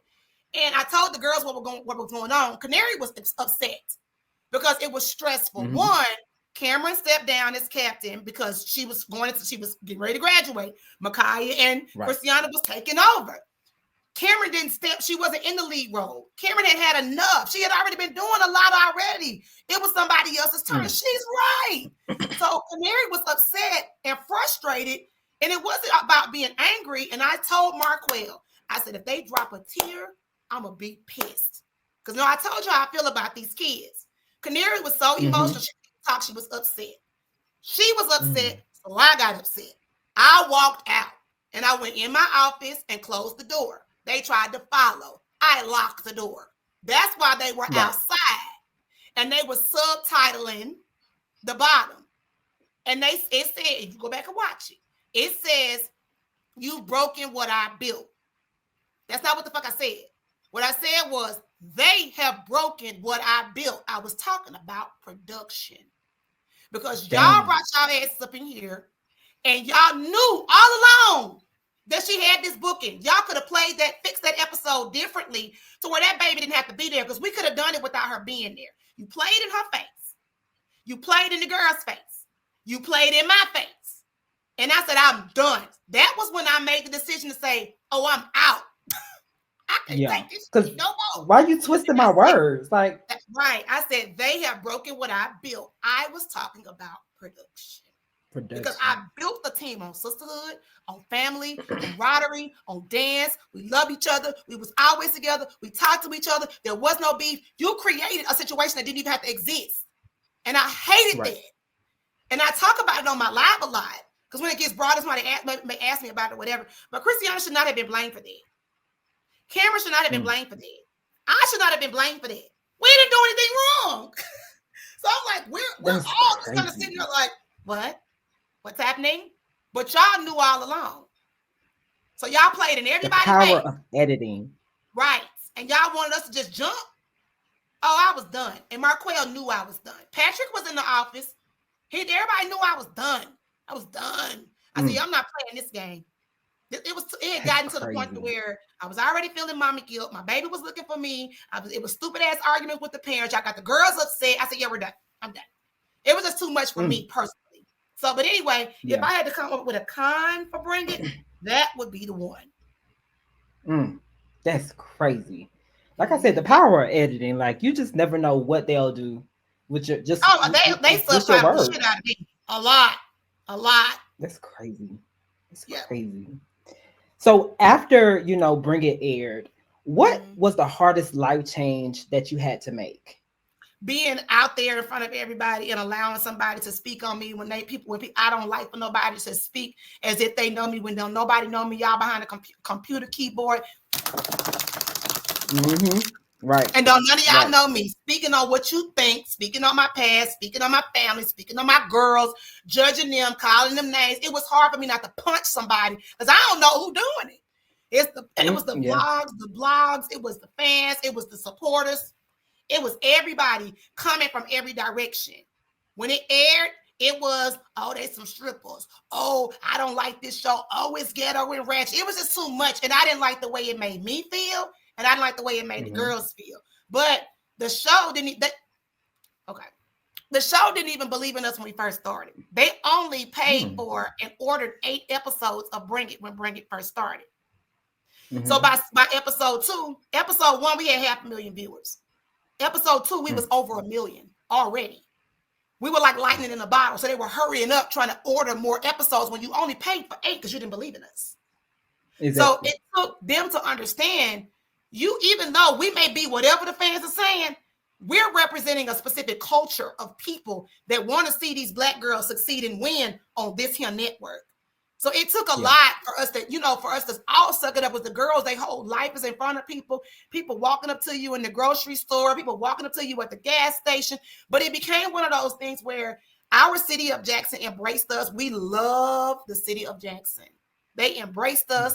They loved on us. They supported us. They protected us. They uplifted us. We gained a fan base from all over the world, but the city of Jackson stood 10 toes down behind us, and we loved them for that. So knowing what you know now, what would you have done differently when it comes to Bring It? I about would have made sure that we all had the same attorney. Because everybody was kind of doing their own thing. I didn't know what anybody was making. I didn't know what anybody's contract looked like. Everybody was kind of doing their own thing. It was like, I'm a momager. I'm managing my daughter. I'm speaking for my child. Oh, I just focused on myself. If I was to do it again, I would pull everybody to the table and say, listen, we need to make sure that everybody contracts say whatever you want to say. And we need to have the same attorney. So it's the same voice advocating for everybody. It would have been that. But outside of that, I also would have made sure that they separated our seasons. Because although there were 6 seasons of Bring It, there should have been 12. Because a normal season is 24 episodes. We were doing more than that. We had over 100 episodes of Bring It, so why wasn't the show syndicated? There were a lot of things that should have been done that weren't done. But I always say God has a reason and a season. Some lessons are bought, some lessons are taught. But when you know now, you can't go back and shoulda, coulda, woulda. That's the reason why I'm always on live. I'm sharing information. I'm always giving. I'm always trying to make sure that everybody's in the know. You know, I'm not gonna hide anything. But that's why I'm always telling folks so that you know what you need to be doing. But that's the only thing I would do different. Outside of that, I wouldn't change nothing. Yeah. Because I'm pretty sure it was still fun at the end of the day. You know, I'm sure it had its moments. It was fun watching the girls win and succeed. The tour was fun to a degree. I didn't like the girls not having breaks in between the seasons. It's like the season didn't stop. They were filmed August, September, October, November, break for Thanksgiving, come back December, break for Christmas, come back, film in January, February, March, April, May, prepare for tour, on tour June and July to do it all over again. It was nonstop. And it's because we had to keep feeding this beast. The world was so excited about Bring It, we had to keep feeding the beast. And for the girls, it was a pride thing. I'm not going to lose. Kayla took that very personal the first season. She had 5 wins and 5 losses. And after that, they stopped losing. Because she was like, oh, yeah, no, this ain't going to work. We had to figure out a formula. We figured it out. And that's how we ended up continuously winning. But I wouldn't change anything. So did you ever think that the show would be as big as it did get? I didn't think that Bring It was going to be as big as it was. I thought we was going to have that. It was 8 episodes and, you know, we were going to have to keep promoting and fighting for it to be great. I never thought that what I did was as important as it had become. I never thought that what I was doing was going to be as big as it was. I didn't think that people cared. I didn't think that anybody cared enough to want to watch a Black dance team. Because, you know, you look on TV, especially Lifetime Network. I mean, we ain't on BET. You know what I mean? You look on TV. Why is what we do important? And I didn't know that there was so many other little girls that were like me that also played with Barbie dolls and wanted to dance like a dancer. I had no idea. Wow. Yeah. So was that beef between you and Neva? Was that real beef? Hell yeah. It was? Hell yeah. And Neva know Do you why I think didn't like do you think the show really like pushed for that though? They didn't have to. No. It was Okay. real. Okay. Neva know what she did. Me and Neva have since during COVID, Neva called me. Well, she texted me and asked me, could we talk? Because she wanted to know why I didn't like her. And I said, you can't be serious right now. You can't be serious and think that you don't understand why I don't like you. So let me just tell you. Neva did something during the course of the starting of the show. Because at one point in time, me and Neva was real cool. She came from the Memphis Jamboree scene. I helped her get on at the Battle of the Bands. She participated in one of the very first Bucker Dies. Like we didn't have any issues with each other. But, you know, the cameras and the lights changed things. I stepped down from the TV show when it first started, when they were in the pilot season, because I made some decisions when I was a kid, and I wanted to be sure that the decisions that I made didn't hurt everybody else. So there was a morality clause in the contract. And when I went to term my contract, and I told the story the same way, I dropped that thick ass contract in the Office Depot parking lot. Had no reason to drop it.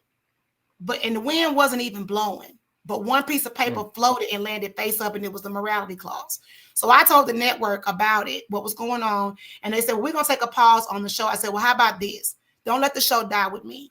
Can you please go to the Just for Kids Drill Team Showcase on Ellis Avenue, right over there by Hardy Middle School? There's a lot of dance teams from Memphis and everywhere else is going to be there. I even called some of the Memphis teams. I talked to John Unger, who was the original producer of Bring It. And I told him, he said, okay. And that's how they ended up picking Magnificent Marching Models, Divas of Olive Branch, and Elite Prancing Pearls. It was never Purple Diamonds to begin with. It was Magnificent Marching Models.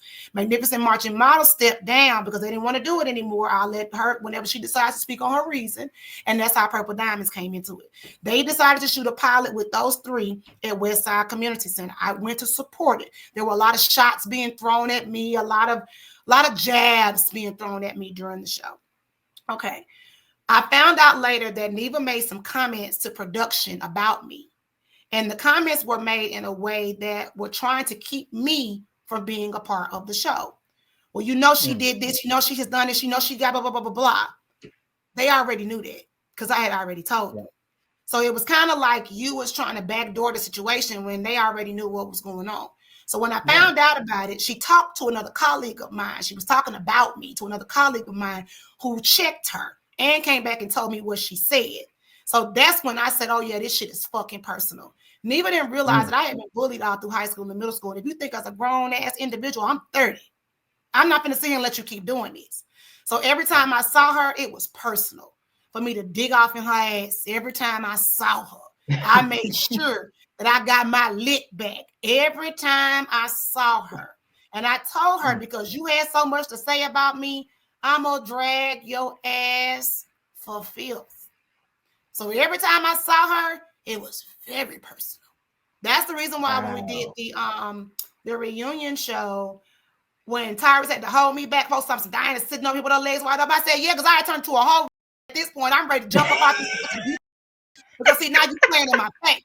You sitting up there acting all innocent like you don't know. Girl, stop it. And I could have really like spilled the beans and clocked her tea sitting on that couch. That's why she was fanning. But my thing is, if I did that, then that makes me like her. And I didn't want to be nothing like her. I don't want the vengeance that I know God already has me. God has elevated me. God has given me things hand over fist. It's no reason for me to do you like you did me. Okay? It's no reason for you to do that. You got to eat that. They ain't got nothing to do with me. And although this is old, this is where my brain was, you know, back then. Although she has just apologized and during COVID, and I accepted her apology, but I still don't like her. And she know I don't like her. And I ain't got to like her. And I ain't got to talk to her. I'm going to speak to be cordial, but every time I see her, I'm like, God damn. Yeah. Yeah. Because see, now I got to be a fake. And rightfully so. Right. Rightfully so. Like, I said, rightfully so. Yeah. Because I don't, it's no in between with me. It's either I like you or I don't. She might not even like me and I don't care. Don't care. I ain't in that to you. You did it to me. That's the reason why I was on you. And you got to understand, coming from a person that is consistent, that was bullied so bad and could not fight back. And now here I am able to defend myself. Oh, yeah, you about to get it. That's the reason why I talked about that little bit ass coat she had like it was from Walmart. I told her she looked like she got enough makeup on her face for 59 funerals, including her own. She like the abominable snowman with some fur boots, trying to dress like she 15. She stayed up in my face, wanting to look, bringing out crosses and shit. She know I ain't like her ass. So I'm like, girl, don't do that. Don't do that. Oh my God. Leave me alone. Reading. Just leave me alone. I don't hate her. Like, don't get me wrong. I don't hate her, but I don't like her, and she know I don't. She invited me to her wedding. Yeah. And I was like, oh my God, Neva is getting married. She deserves to be happy. She's not a bad person. I swear to God, she's not a bad person. I just think that she just got caught up. She got caught up in the lights, camera, action. You forgot to continue to be yourself, and you turned into somebody else. Like, I am a whole fool in real life. Like, I really am me. Like, I don't need to be fake. Bring It was what Bring It was because I was me. I didn't have to pretend like what you saw. What you saw was me. Like, I didn't have to pretend. It was easy, you know, for me to be this thing. It was easy. It was easy for me to talk shit. That's how I felt. The fuck? Like, the arguments with a lot of the other coaches, that wasn't real. I don't even say that. It wasn't real. But me and Tyrus, that's my friend. Me and Tyrus was friends before Brendan. That's my friend. And people will always say, oh, you your ass. I'm like, what? Do you know that we sit up on the phone and talk about y'all? Do you know that me and Tyrus already planning and plotting? Okay, they got us doing a scene. You gonna wear this? I'm gonna wear this. Okay, we gonna do this. Bow. We finna go buy. Boom. Let's do it. Like, we had already planned it because we were friends. Like, we were for real friends. And when the other coaches would say stuff, my reaction was like, wait, what? Are you okay? I'm like, we had beat sheets. I said, this ain't on this sheet. They done gave me a sheet to tell me what you're supposed to say. This not on this sheet. Oh, okay, you finna go left? Let's go. I'll be like, oh, you finna go left? Okay, bitch, me too. So it was always like, folks would always shoot. Don't shoot my nail, bro. Folks would, oh my God. folks would always try to shoot they shot at me because the TV cameras is in there. I said, oh, okay, we want to be stupid. We gonna all be stupid in this bitch together. Let's just be dumb together. Because I'm like, them folks ain't told you to say that shit, girl. They ain't told you to say that. Stop it. But anyway, because some of that, I be like, oh, you want. I feel like the lady off of Harlem Nights. Oh, you want to hit people with right? You want to have a fool? Me too. Let's go. Right. Exactly. I was gonna ask you, like, how was your relationship? Like, how did that start with Tyrus? Because y'all are so fun to watch. Like, y'all even got new stuff coming out, like as far as like those cartoon animations and stuff. Like, I love that type of shit. Like, how was y'all relationship? I don't know. I think that me and Tyrus just became friends just over the years of just majorette dance as a whole, because we were in some of the same circles of dance and some of the same circles of coaches. You know, like minds attract each other and like souls are going to find each other. And Lord knows I don't like a lot of people. And it takes a lot for me to warm up to somebody and for me to let somebody in my space. But it was easy for Tyrus because Tyrus is such a genuine person. It was really easy for me to allow him to be around me and for him to allow me to be around him. We just are able to talk about things and share things with no judgment. We just are able to just, I don't know, I can't explain a connectivity. It's kind of like the circle and the circle just kind of fit. It just fits like a puzzle piece. It just fits. I can't explain. And I don't have a whole lot of friends, but Tyrus is one of my really good friends. Yeah. We love watching y'all together because y'all are a key, okay? Y'all are a key. I love the fact that, you know, you guys found a new home for the dolls. It's on It's Brandon TV. What is your overall goal behind having that new show? And is it different from Bring It as far as like the drama? Well, the dolls is the complete opposite of Bring It. It's not a competition dance show. It's more along the lines of following the dancers as they matriculate through life, as they face adversity with making cuts. Is the same thing. Are they going to make cuts for a performance? And also their what's next. They're going into dance careers that are professional, whether it is movies, whether it is acting, whether it is commercials, whether it's music videos, whatever it is, they're doing a whole lot of other stuff. And it also showcases how parents still advocate for their kids to be able to have this front and center movement. Now, there are going to be some competitions, but they're not going to be competitions like what you saw on Bring It. Bring It created this formula that worked for them, but we can't do that again. The girls, I am not willing to dedicate myself to that. I can't do that. And the girls just they missed out on so much during Bring It. I don't want the girls now to go through that again. Like I said, if that's one of the things, if I had a new, it wouldn't have been so much. They needed a break. So, but Brandon TV is very different. The Dolls television show, like I said, it just focuses on the right now. Like, where am I right now? What am I doing right now? What are the girls doing right now? You're going to see Cameron and Kayla pop up. You'll see some of the other girls pop up. The girls want to go to HBCUs. They're following their journeys and training. They're preparing for college. And I don't want to go to college. Well, I do want to go to college. I got to take the ACT. I got to take the ST. Do I get into college? Am I going to make the team? You know, they're following their journeys just in a different way. That's all. Right. Right. Yeah. Yes. I loved it because I was watching a few episodes and it's just it's so insightful and it's so fun to watch. Like I love it. I really love it. It's very different. Yeah. Yeah. Yeah. Very. What is this new the HBCU Effect? Like what is this program?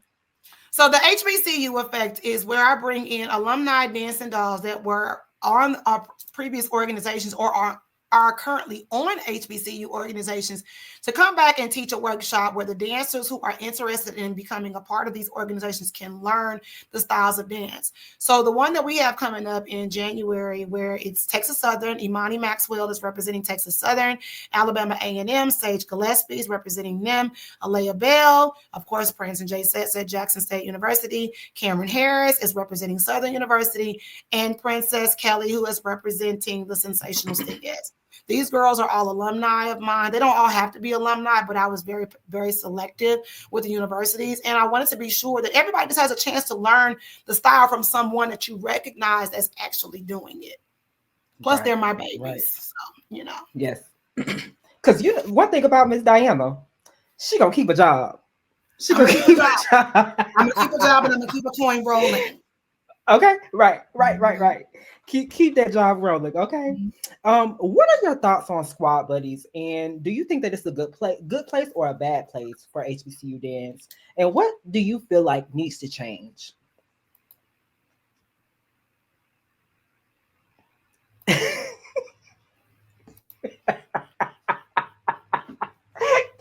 Not today.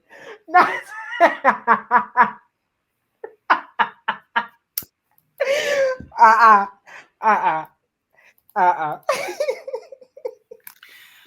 Okay.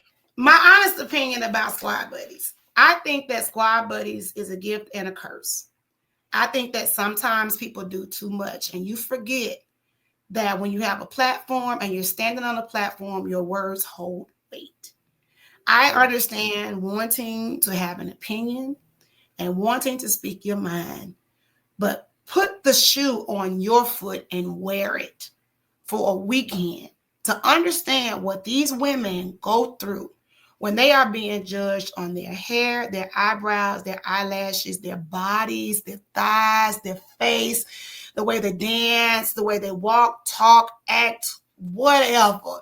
And God forbid you don't be somebody's favorite and they get to tearing their ass up as if they are just trash. You have to remember, I don't care how old we get. We all have feelings. And we have to be conscious and careful how we make another person feel. And I believe that in squad buddies, they just forget that sometimes. Now, I'm not saying not have an opinion, but you have to have a constructive opinion in a way that it doesn't tear someone down. That's why I left squad buddies. I said I was going to come back, but I needed a break because I was ready to tear a new asshole and meet some folks at the Iron Horse Grill because I said, baby, y'all is doing too much. And because I am not the most calm person, I have a child. And I can't even imagine my son being ridiculed in the way that I've read these girls be ridiculed. And some of the girls are in the group and some of their parents are in there. And it's imagine waking up to text messages and messages in a group and somebody's dogging your ass out. And then these girls, they read what you say. You would say, don't read it. They read what you say. It's not that they're thriving or they're obsessed, because hell, let's see who's obsessed for real. Okay. Yeah. But it's not that they're thriving or they're obsessed. It's just that they just want to be the best version of themselves. And how can they do that when you have somebody you don't, God forbid, a curl be out of place, or you don't bend your back enough, or Yes. It's like shit.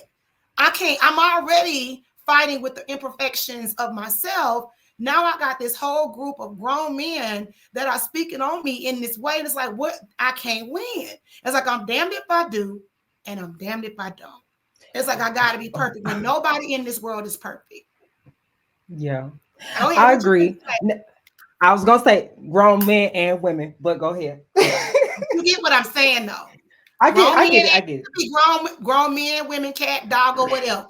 I think that sometimes people just need to be really, really careful, because that's what I was saying when you asked me about, about Bring It. I could not protect my girls from those blogs and vlogs and comments and things that were being said. And it's inevitable, it's going to happen. And, it's hard to sit there, and it's not just one comment. There are thousands of comments, and there's arguments, and then it makes you change your style or feel like you got to change the way you do stuff to appease a group of people that are not going to even dance. And that's no shade to anyone, because I love everybody, but the truth is the truth. I think that it's a great platform. I think that it's a great opportunity for a podcast also to represent HBCU dance from a different perspective. But we just got to be careful. I'm not saying that it needs to be kumbaya, because look at, what is it? The Breakfast Club and all this. So they're not always, 100%. But still, when it comes down to demeaning a person and tearing them down, it's just like when, what's her name? Just Hilarious. She apologized because she said she didn't know Chadwick Boseman was sick. And remember, he ended up passing away. And she said that's one of the things she regretted. So just imagine one of these girls doing something to themselves or hurting themselves because of something that you say. You just got to be conscious, and you got to be responsible for what words fly out of your mouth, which is why I can give an objective opinion, but just be respectful in the same way. That's all I'm saying. Right. It's so hard when you have so many people trolling and thinking that it's okay to say what you say when it's really not. You know what I'm saying? It's not okay to say certain things about certain girls. Like, you just don't say that. Like, you don't. What if that was your mama? You know what I'm saying? Like, what if that was your sister? What if that was your cousin? Like you said, you have to be mindful. That's why I kind of stopped. I kind of stopped saying certain things, because it's just like, you just never know. Even the smallest thing can get to anybody. You know what I'm saying? So I even had to be mindful. You know. But I do feel like a lot of ideas come from squad buddies. A lot of uniform ideas and formation ideas. Like, a lot of that comes. But that's why I said, it's a gift and a curse. It could, there's not always a negative to it. It really can go both ways. I just feel like the negative outweighs the positive and effects of what it can be, because there's always so much going on there. And then when you hear about it, I like Squad Buddies because it gave me the opportunity to see the different field shows and see the different clips, because I'm not able to always be at every game. So I would go in there to be able to see everything. Like, I wanted to see the costumes. I wanted to see the choreography. I wanted to hear the music. I wanted to see all of that. I was never in there for the drama. It was never that for me. So whenever I would start to see stuff, I would just kind of be like, well, wait a minute now.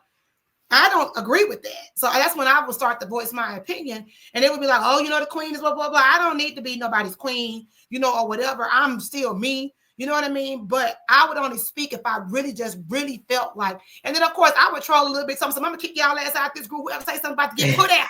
No, I wasn't going to put nobody out. I'm just playing with everybody. But sometimes people just took it so serious. But I just always wanted everybody to just be respectful. That's all. Yeah, me too.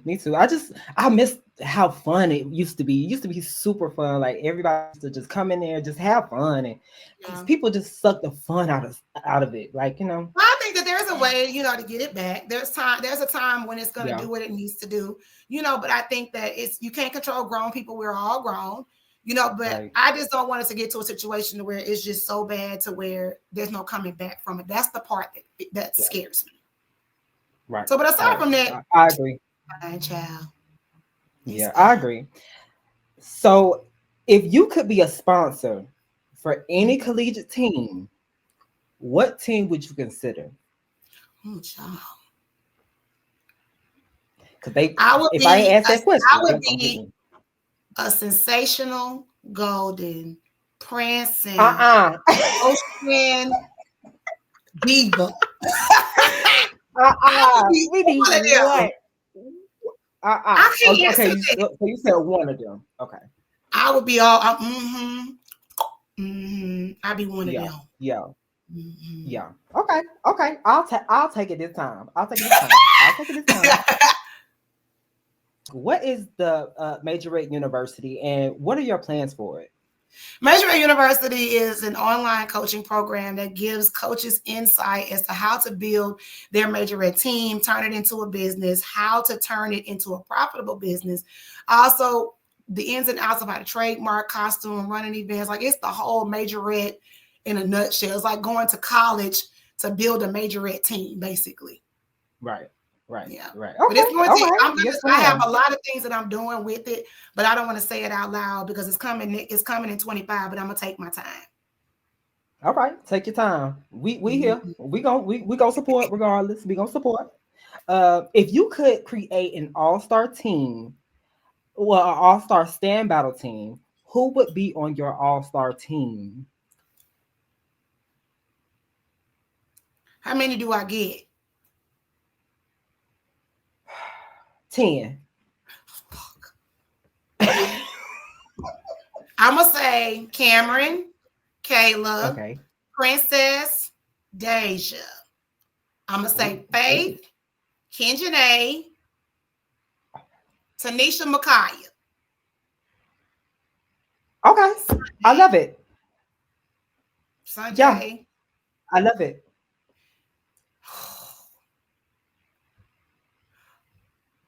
I got That's one more. that's a team right It's there. so hard. It's so hard. That's a team. That is a team. So hard.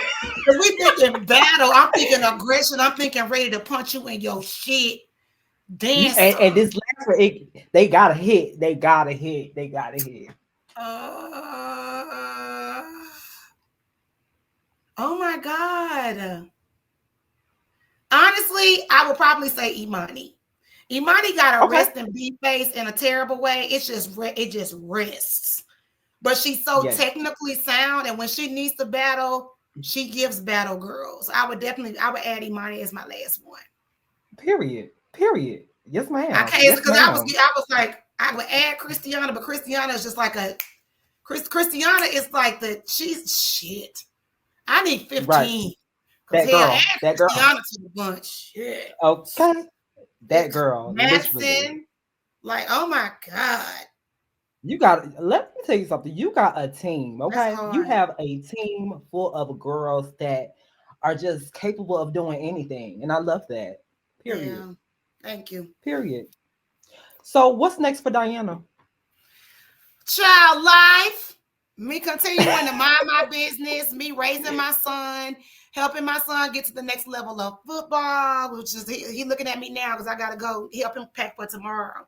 But the next level of football for him, all-star games, getting recruited, football, new locations, new businesses, new wigs, new weave, new music, new costumes, new field shows, new everything, honey. Just new. Period. New.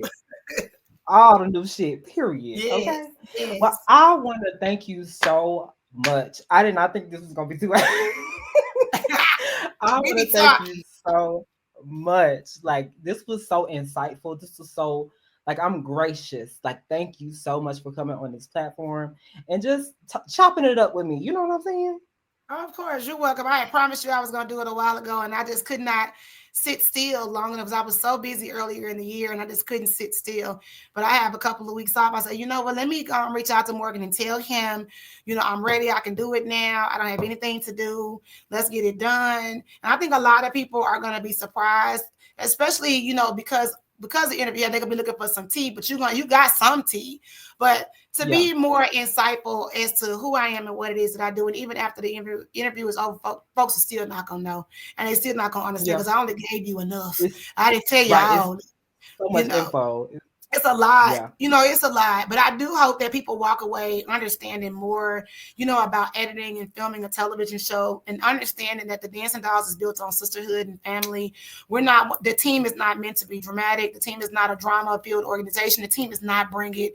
We were who we were before Bring It. We started from nothing. We got this out the mud. We got here with a lot of hard work and dedication. No, we may not always get along, but we like bad boys. We ride together. We die together. We bad boys. That's what we do. Like, I'm gonna protect them, even though I may fall out with their mamas. I'm still 10 toes behind the girls. Like, even down to a lot of folks talking about, all the bed bugs and stuff on the Bring It Live tour. Please understand, I was on the tour. I didn't put anything together for the tour. The Mills Tour Company put the tour together for the girls. I was sleeping on my bus, showering in a shower that was as big as this damn lip gloss tube. I'm like, well, I had no control over anything that was going on the tour. I got blamed for a lot, but and one day we'll have a Cat Williams conversation and we'll talk about some of this stuff and get into it. But I never want to roll anybody under the bus, because I have a lot of respect for the Mills Tour Company. I have a lot of respect for the production team and Lifetime Television, and a lot of respect for our camera crew and everybody that worked with us. We built a really big family. I have people that I still talk to this day that I'm very friendly with, and I never want to lose those relationships, but a lot of them knew what was going on too. But please do understand, when you film a television show, there are some things that are going to be left off. There are some things you're not going to know about. It is very difficult. It was very difficult. And even living the life that they live right now, they're just kids. I call them kids. They grown though, but they still, to me, they're kids. They still those little girls with bows in their hair and braces on their face and wearing training bras.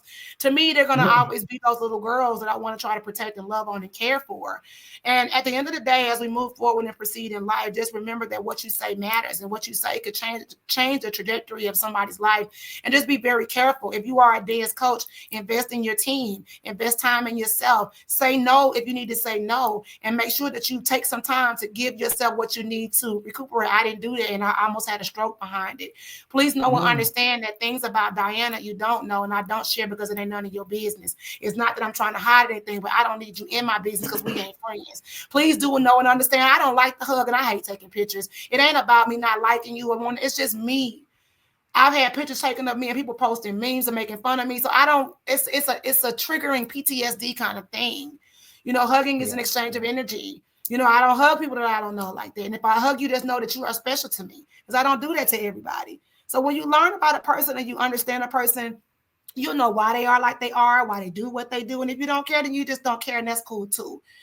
But just know there's more layers to me than even what I shared today. There's so much more. Yeah. And I don't give and I don't share because it ain't none of your business. I like being who I am. I like being where I am. I've been very blessed. I'm grateful to have had the platform to stand on with Bring It, to stand on with DD4L. I'm grateful to continue to inspire dancers all over the world, male and female. I'm grateful that, God has continuously blessed my platform. And I told you before, when I had you come in, when we first started with Branding TV, I had you coming in because I wanted you to kind of facilitate with the parents. And they wanted to go in a different direction, which is, I still feel like you should still do a podcast. I still feel like when it's time and God leads your feet and it's time for you to move, you got to remember those elevators, Morgan. Everybody can't go with you. And you don't want somebody to tear your shit down before your shit gets started. Everybody that's around you is not good for you. And I had to learn that too. So I do have to go, but I want to say I do thank you for the opportunity to be able to sit here and be able to give some insight on some things. I'm sure that people have more questions. Maybe we'll do a part 2. Maybe I'll be the first guest on your podcast. Thank you so much, Diana. Oh, you're welcome. Have a good night. You too. Bye.